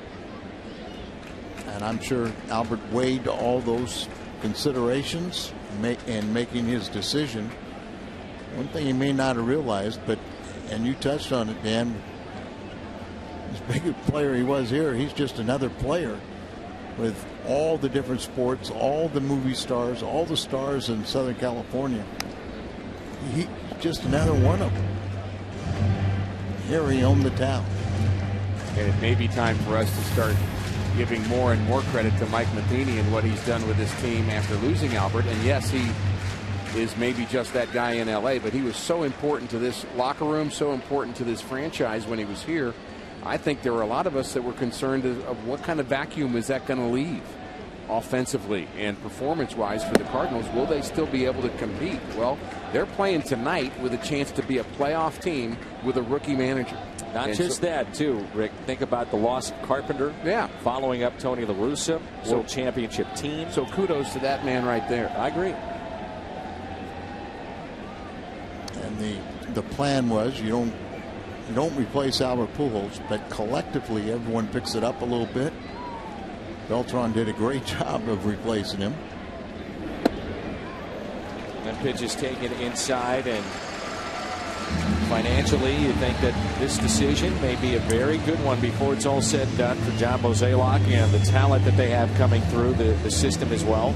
And credit to that man too. I mean, we're giving some to the manager, but you know, really the decision on what to do with Albert was John Mozeliak's, and Mike Matheny had to work with that decision, but John Mozeliak had to make some decisions this year too, Al, around the trading deadline. What do you do with this team? I like the fact that he did not panic. And you see general managers who do panic. They give up star players that will help the team 2 or 3 years down the road, and they keep bankrupting their minor league system, and he wouldn't let that happen. We touched on it that at the time we weren't that impressed with Mujica, but he has really been the missing part. And I think a lot of us believed in this ball club enough that we really weren't concerned if he didn't do anything.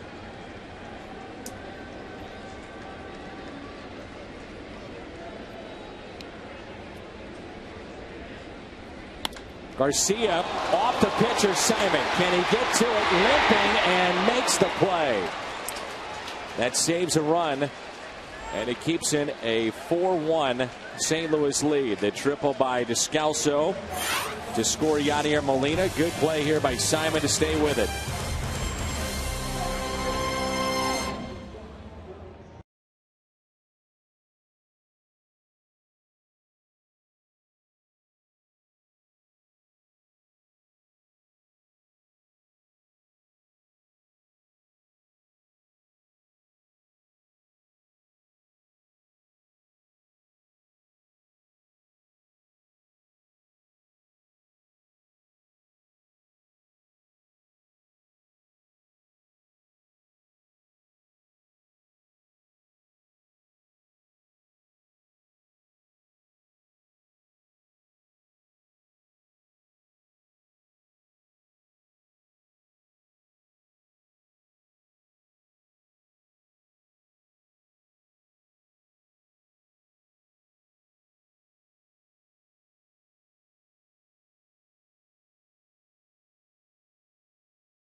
And we should add to all of our viewers who have been faithfully watching Cardinal baseball all year, you can celebrate whenever you want to.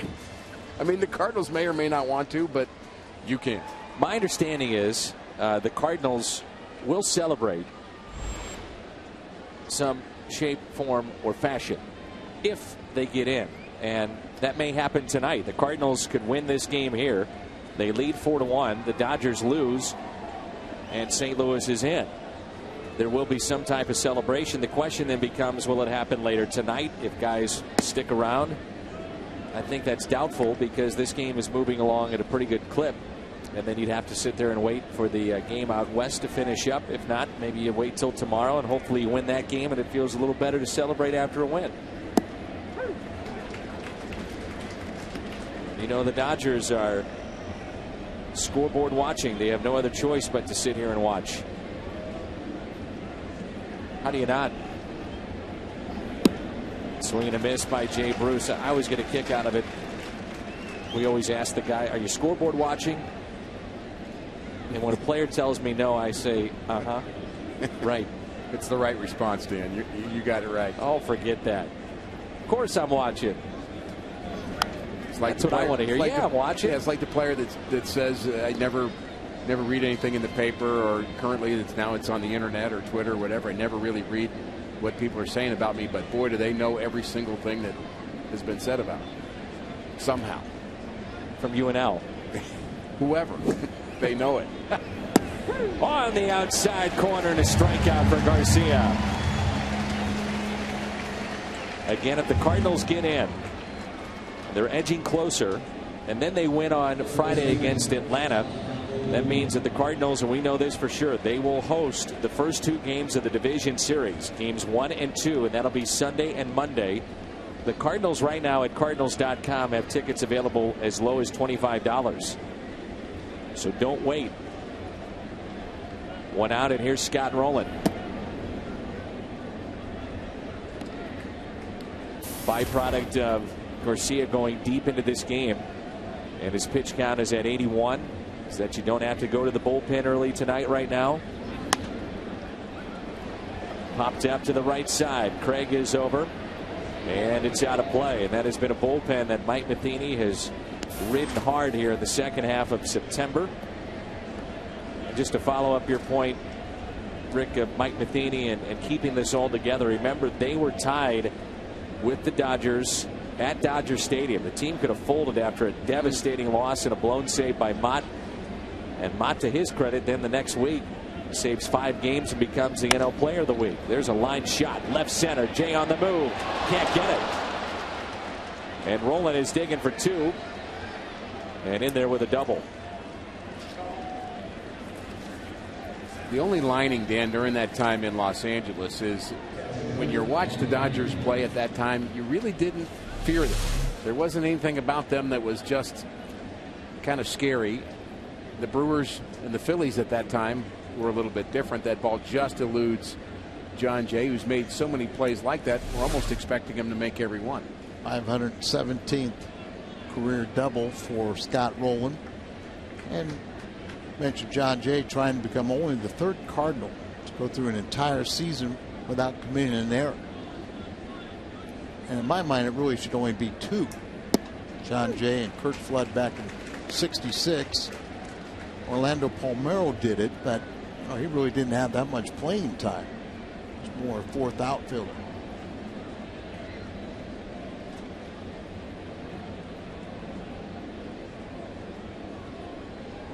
One out, runner at second. 0-1 pitch to Ryan Hannigan. And again, the ball scooting away here from Yadier Molina. That late movement. Like a pass ball. Do not believe that one bounced.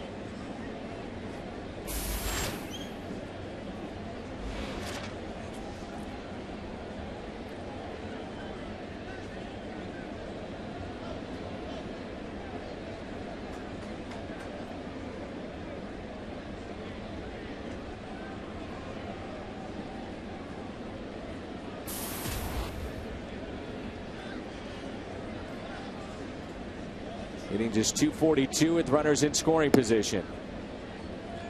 2 balls and 1 strike.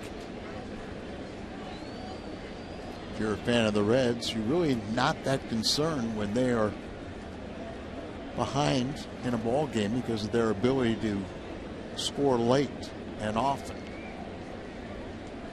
I know a lot of fans are curious about the first 2 games being played in the division series. It's for this year only, right, that the lower seed, which in this case would be that wild card winner of that play-in game, would host the first 2. It's a 2-3 format instead of 2-2-1. And the reason is, instead of doing 2-2-1 and having to have 2 travel days in there, there wasn't enough days to do it. There wasn't enough days to get the playoffs in without going deep into November, which baseball was trying to avoid. In the air, left field, Holiday makes the catch. Rolen tagging up. Holiday to the plate. Strong throw, a little late. And it cuts a lead to 4-2. Hannigan, the RBI, his 24th. In steps Drew Stubbs.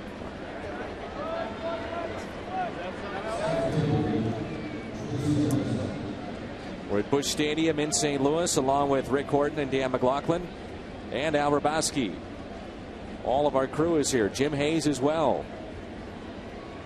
Pat Paris, the entire Fox Sports Midwest crew.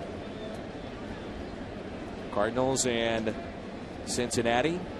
Very important game, obviously, for St. Louis. Magic number is down to 2. Cincinnati is already in. Cardinals lead it 4-2. It's Kane against Harang tonight, the former Red, pitching for L.A. Matt Cain for San Francisco.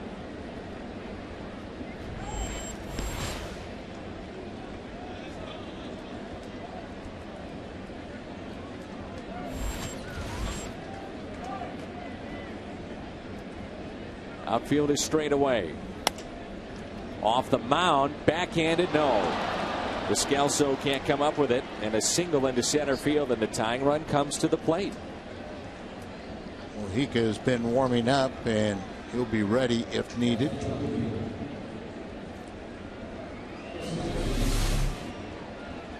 Daniel going up the middle. He's made so many nifty plays defensively, but that ball didn't bounce up into this glove, and we will go to the bullpen.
Steak melt today. It's got all the best parts of a cheesesteak, but it's on toasty sourdough.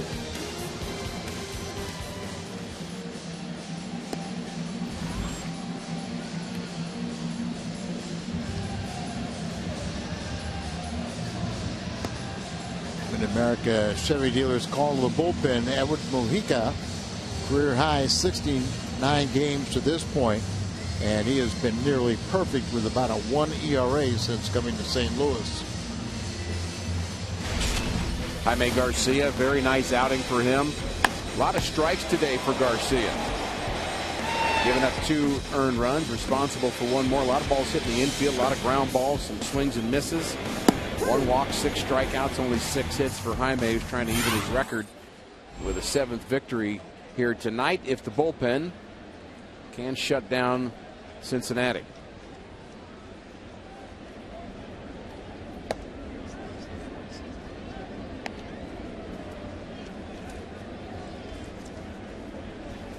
Izzy is 2 for 2 and a home run against Mujica. Big Board had it mixed up earlier, so it was a switch in which Heisey moved into the pitcher's spot.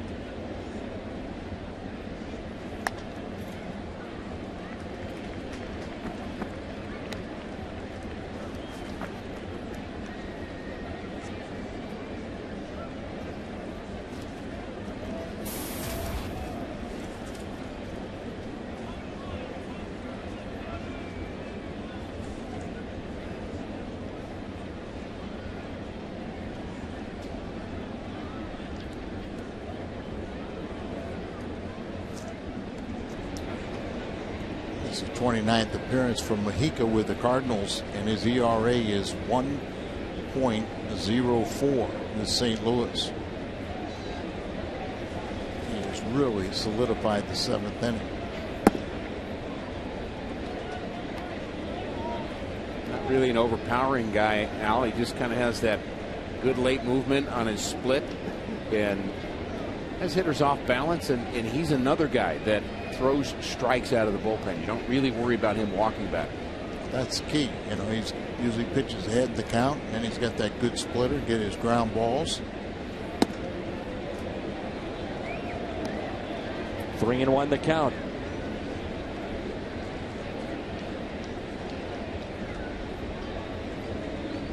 As he knows his success against Mujica, and you know Mujica knows it also.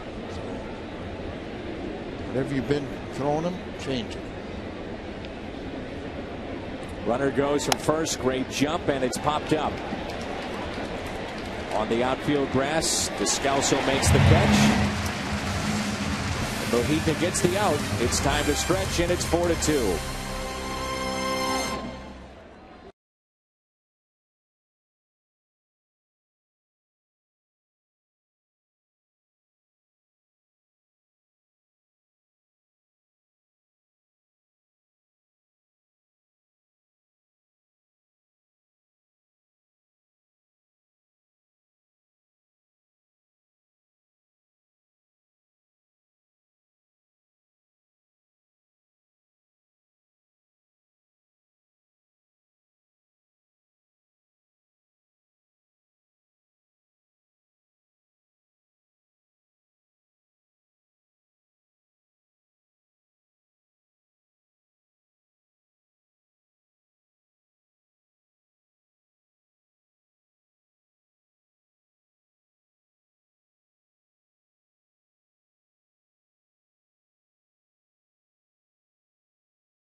St. Louis with the lead.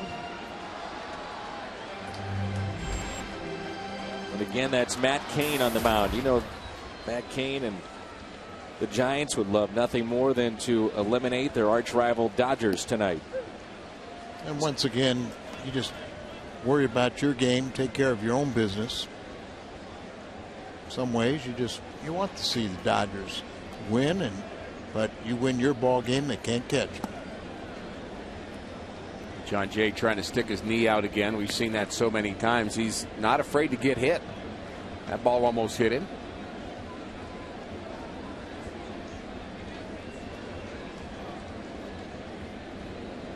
Trying to turn into Ron Hunt, isn't he? Not exactly Ron Hunt. But Don Baylor.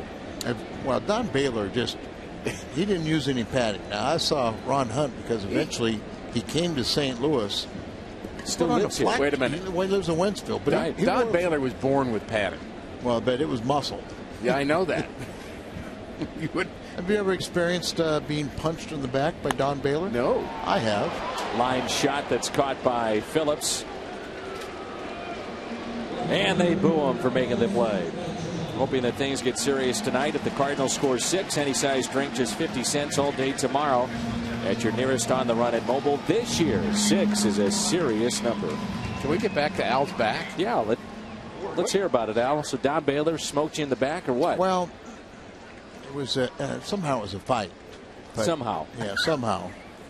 And as they pulled, wandered into one. Didn't you? I had a body underneath me, and Baylor was the on-deck hitter. The batter said, "You coming?" And he kind of snorted, "Yes." And as they pulled the bodies apart, everyone said it was the most awesome kettle drum ever heard. Baylor pounding me in the back multiple times. Base hit for Beltran. On base for the 3rd time. 2 singles and a walk. I was going to say, Ron Hunt, he put on a flak jacket.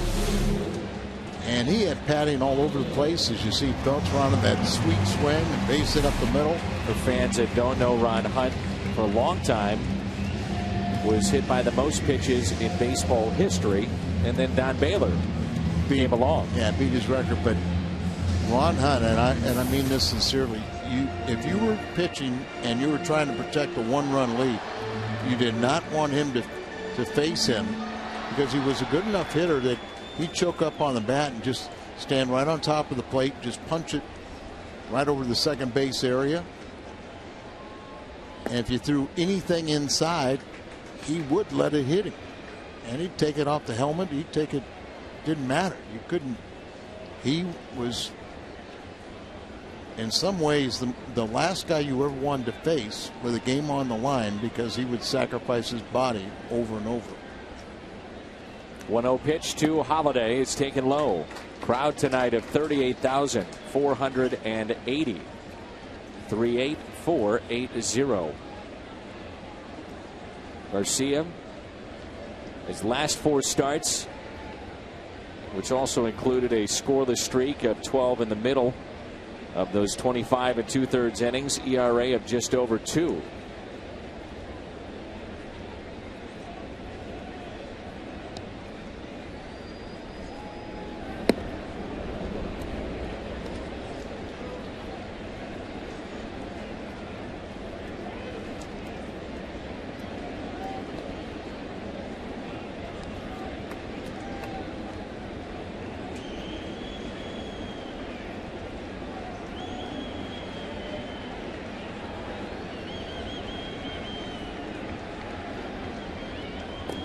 Check on Beltran with 1 out, runner at first, count of 2 balls and 1 strike on Matt Holliday.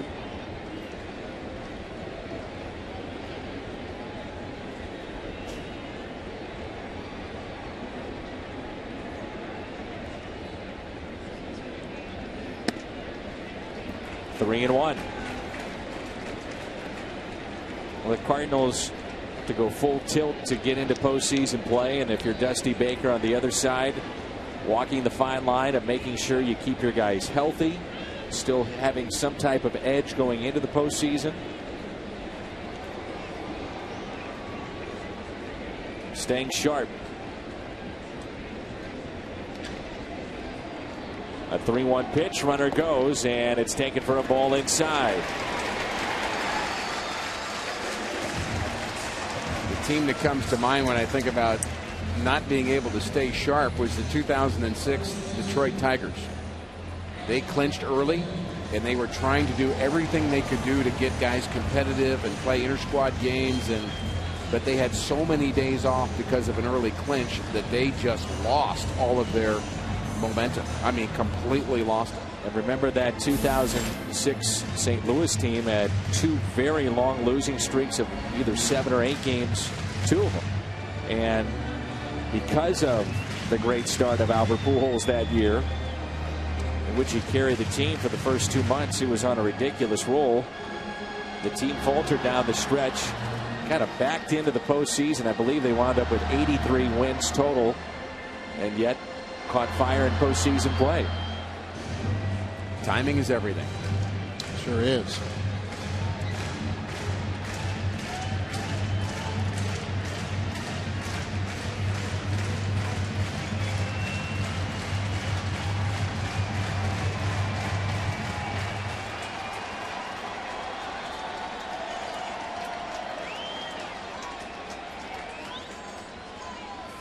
Matt Cain tonight, by the way, on a 75 pitch count, which could be a factor in that ball game, as Craig pops one foul and out of play.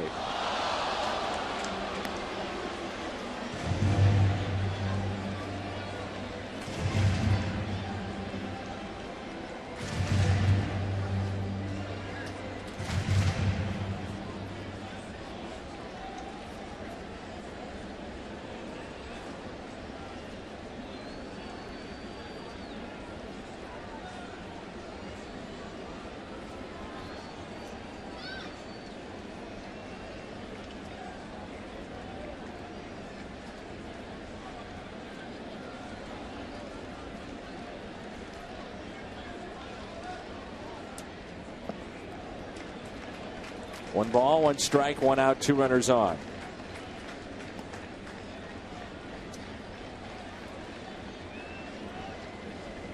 Alan Craig, another RBI. He's up to 92.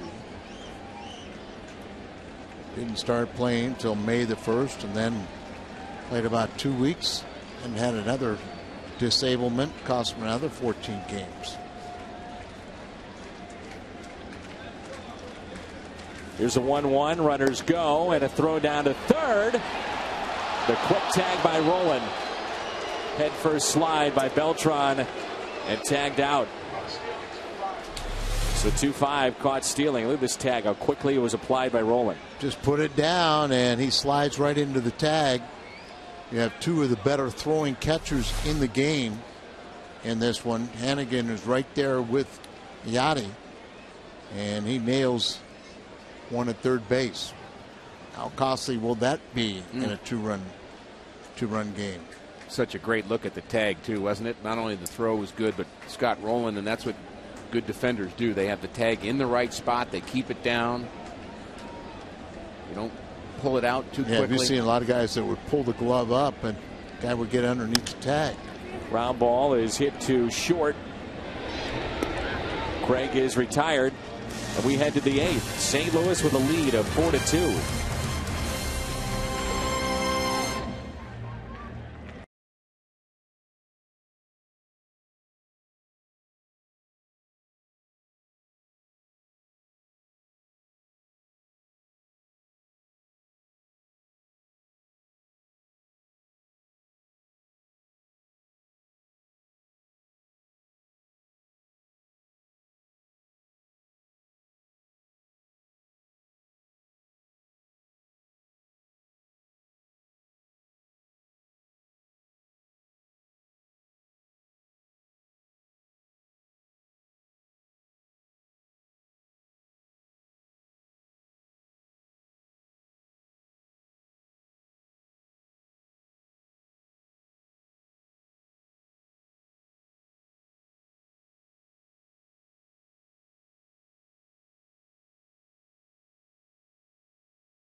Quick now.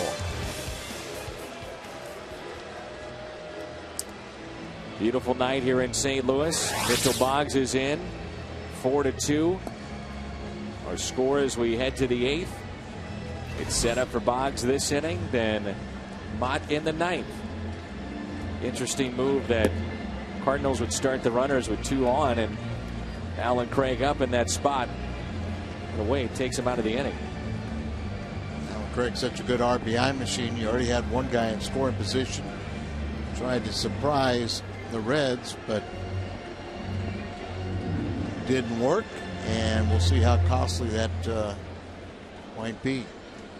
Well, he could picked up his 31st hold, and Boggs now is the National League leader with his 33 and a career high 79th appearance.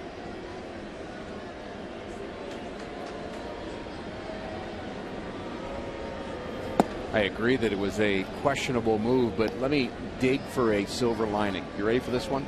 Dig deep.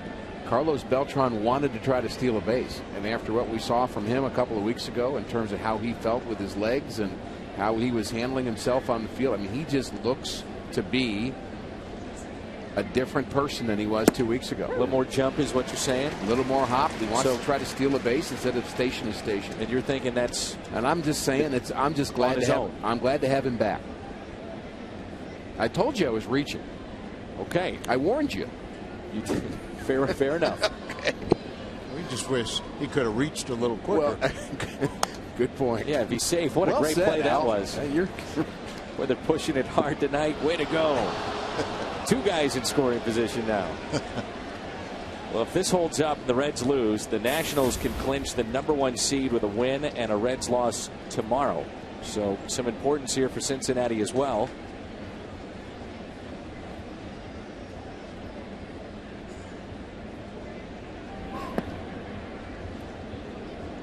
See, you get around that 80 appearance mark. A lot of times you'll see that for that situational lefty, but you've got Boggs getting up there in appearances this year. Mahika, since he arrived on the scene, has skyrocketed. And Mott, the 40 saves. That's his 78th appearance, and that's 4th best in the National League for Boggs. Excuse me. Concern for Cincinnati. Number one, their health going into postseason play, just like any team, but also their offense. Offense at times has been a little stagnant, and tonight only 6 hits. A lot of that due to Jaime Garcia. 6 2/3 and only 6 hits allowed.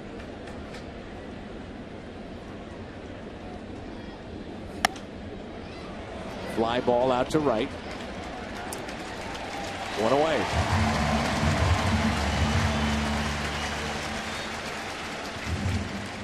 So there's what we're talking about earlier. Fewest regular season wins by a World Series winner since 1996. Cardinals, Yankees, Cardinals again, Marlins. Cardinals with the 83 wins in 2006. Scott Spezio, that dramatic Saturday afternoon against Milwaukee in a triple, saved the season.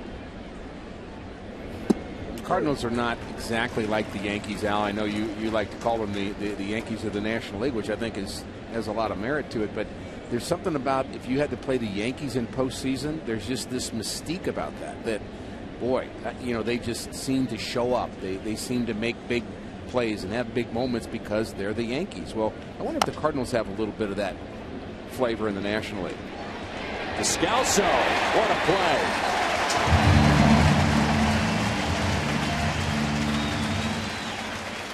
Well, the reason you call them the Yankees of the National League is because the Cardinals have the most World Series of any National League club, but it is a far cry from the Yankees. Cardinals with 11, and here you see once again that great play by Descalso. That's at least his 13th gem, defensive gem. They have 11, but I don't know, the Yankees did have 27. Is that still the number? I think that's the right number. World Championships, a little bit more than 11.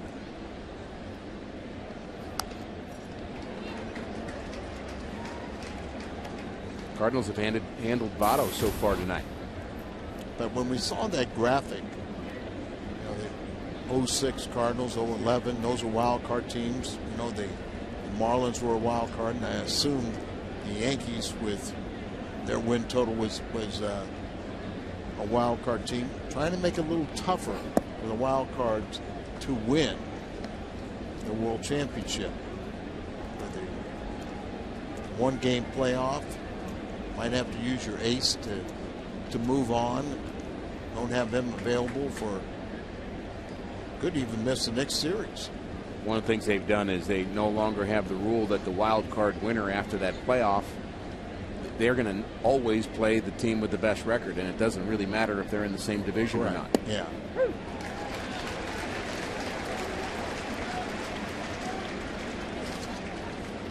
Votto's hit pretty well since he's come back to the roster, and that was like September 5th, but still feeling 2 operations on that back leg. Still doesn't trust his leg drive.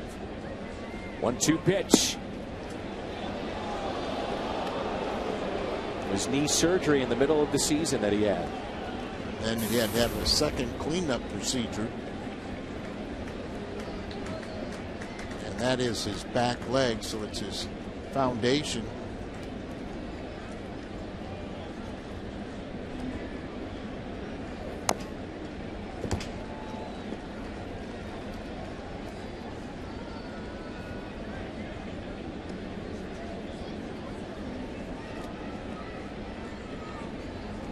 Jason Mott getting loose in the pen. J.J. Hoover warming up for the Reds, and Xavier Paul was at the on-deck circle. Stuck back into the dugout now. I didn't have the chance to ask Walt or Dusty, but Billy Hamilton is the speedster in the minor leagues, set the all-time record for steals. I wonder how close he was to being brought up specifically to steal bases down the stretch with expanded rosters, and who knows? What did he end up with, you know? Well over 100. Oh, he was around 140, I think. It was higher than that because he broke Vince Coleman's 145, I believe, minor league record. To his left, Freeze throws wide. And Votto is in scoring position. And the Reds will have the tying run come to the plate. David just did not seem very comfortable with the footwork there. Once he caught that ball, he becomes off balance and throws it up the line. It kind of looked like to me as he went to plant that right foot, his sore ankle, it kind of went out from underneath him.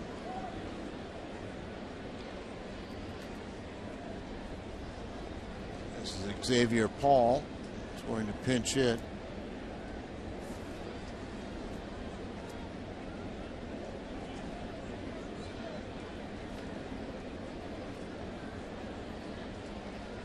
With Ludwig's spot in the batting order. Remember, they took him out. He's been dealing with a leg issue. And now Paul hidden for Simon, the pitcher. Does Mike Matheny even think about the idea here of going to Mott for a 4-out save?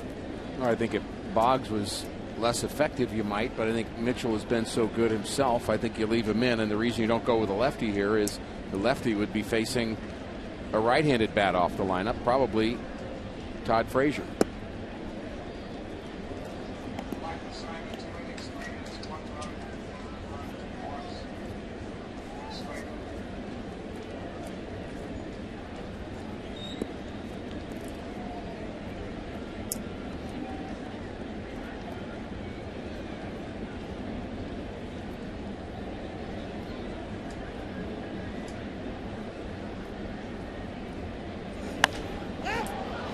Fly ball out to left.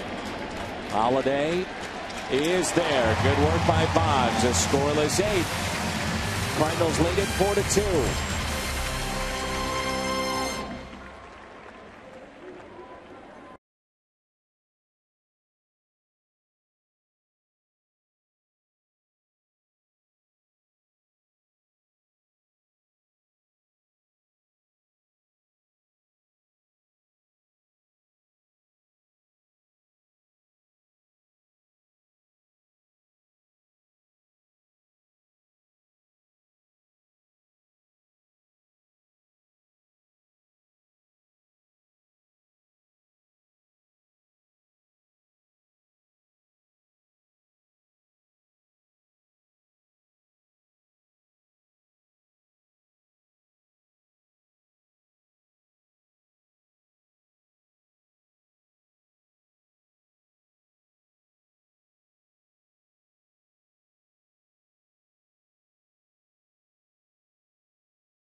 Yadier Molina is our Schnucks difference maker. 1 for 2 tonight with a single, sac fly. He's also caught a man stealing. Here's that throw. That was to get Jay Bruce early on in this game, and then the sac fly for Yadi to score Matt Holliday. Molina hitting well above the 300 mark. Came into play at 317. Now with 76 driven in. They got a Another base hit and scored a run. So Yachty been right in the thick of things. And he'll do battle against new pitcher J.J. Hoover.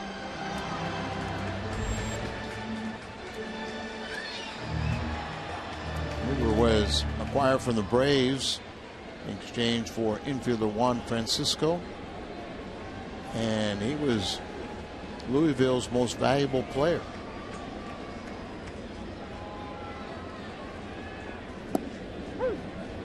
Good breaking ball, buckling the knees. Molina for strike one.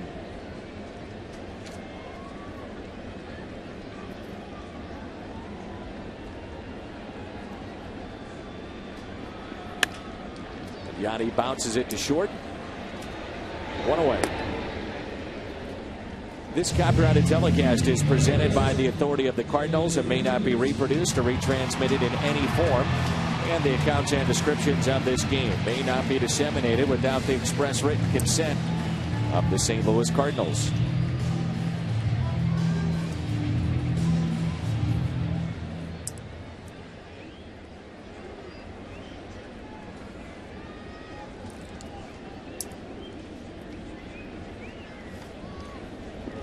Here's David Freese and a ground ball that's hit to second.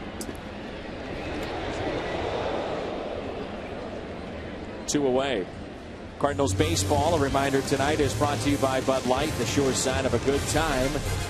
Bud Light, here we go. And by Taco Bell. Taco Bell, Live Mas.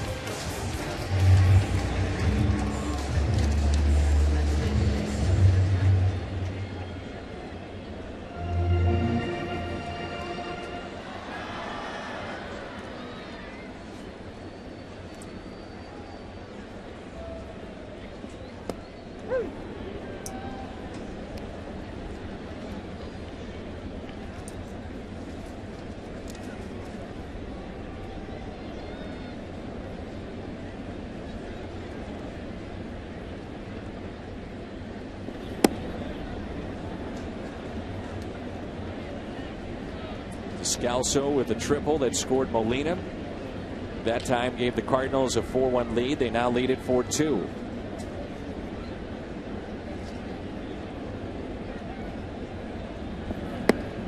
Looking ahead to the 9th inning, the Reds will have Bruce, Roland, Hannigan due up against Jason Mott.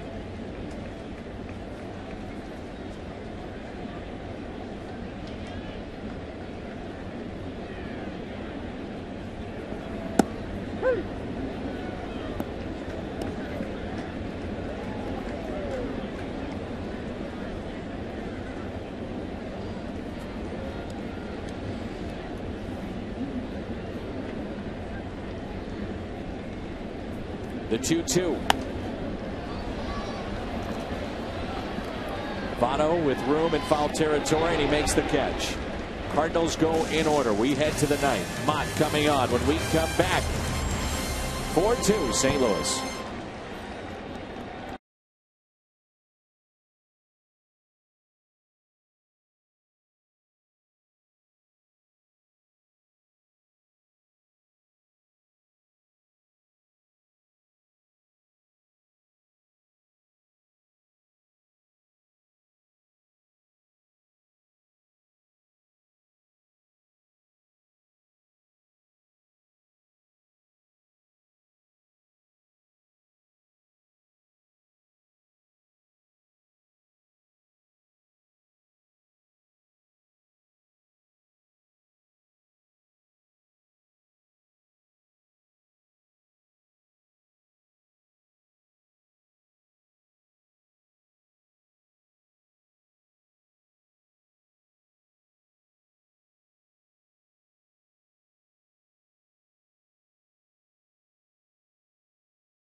post-game show? Could be. Yeah.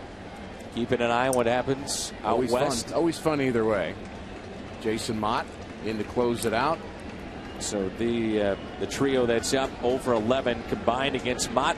He'd love to continue that trend here. Jay Bruce could lose one in a hurry. First pitch swinging, pops it up. Be interested to get both your opinions on Mott telling me the other day that his arm angle has dropped slightly. Al, I'll start with you. And, you know, by him dropping that angle, guys that are two former pitchers explain to me exactly what that means. Well, there's two things. The converted catcher still out almost threw like a catcher.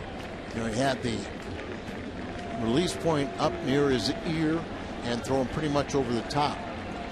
I've always felt like dropping down, you have better movement.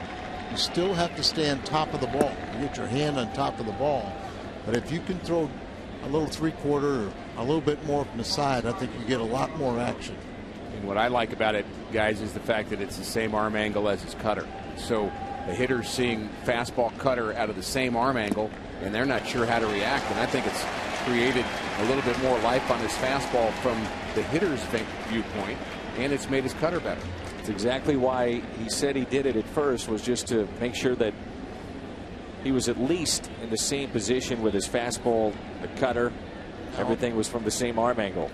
Now, he's been doing this in the past, but it seems like a little bit more like Boggs, as he is watching when he comes from the stretch, as he'll take that his front leg and step it towards the opposing dugout. See how it closes him off and you don't pick up the release point. And when you throw as hard as he does and you don't see the release point, that ball gets on top of you and you've got to pick it up in mid-flight, and that's really hard to do. 3-2 pitch to Bruce. May have chased a ball. Boy, is that big. That first out. Went down to get it. Grounds out. Subway surprise on the line. And for the Cardinals, may change in 2 outs, but right now it's 2. LA 2 back of St. Louis, Milwaukee, the Phillies, Arizona, all eliminated. LA could be eliminated later tonight. And Dan, we guessed a couple of weeks ago that 87 wins would be a magic number for the Cardinals. And with a victory here tonight, they would indeed have 87. And they would be plus 14 for the second time this season, their high water mark. Well, that just tells you got to have another win or two.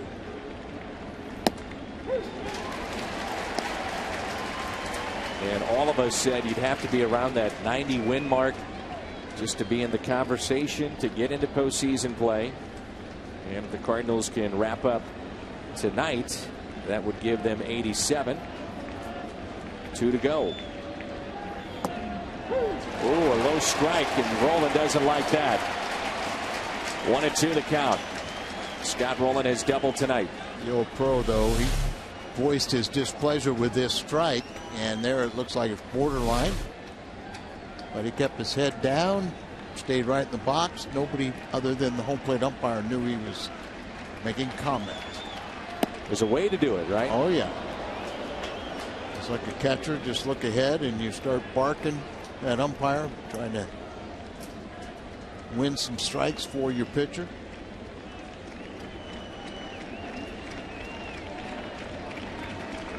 The 2-2 to Scott Rolen. You would think because of the shoulder injuries and facing a guy throwing as hard as Mott, Rolen, in a sense, Al, has to cheat and start that swing awfully early. And if you do that, you can catch up to the fastball. But if he throws a breaking ball and you're way out front, and you've already committed yourself. So it's a guessing game. You still got to look fastball from Mott. 2-2.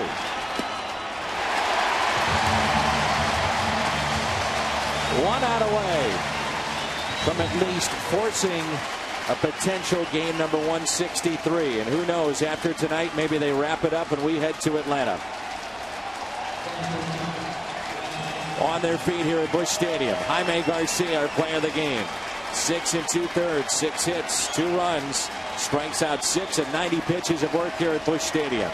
So important to get Jaime going in the right direction, and he's been doing so the last few games. 38,000 on their feet. Ryan Hannigan, the hitter.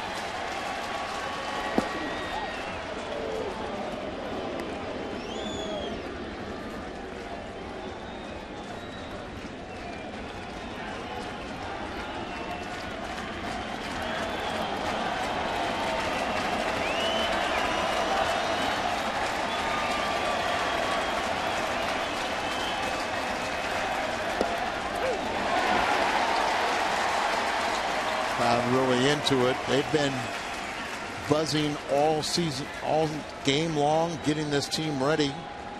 And this atmosphere, as you said, Dan, is a little more electric than what we normally see. 1 ball, 1 strike.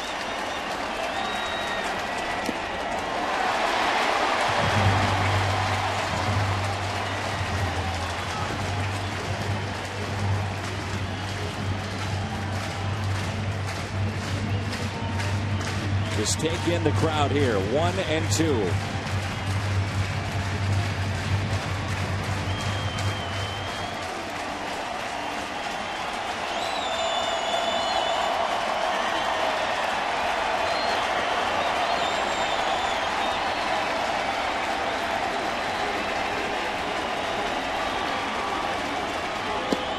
Got him! Run number 87.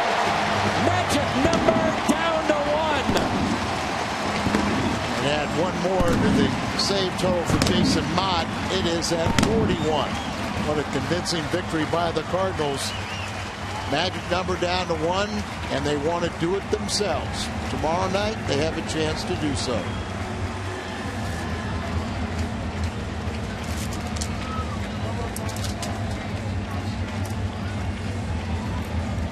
Down to 1 for St. Louis. They're now 87 and 73. Stay with us. The post-game show is coming up next. Missouri Lottery Cardinals live. Mott the save. Garcia the win. 4-2 the final here at Busch.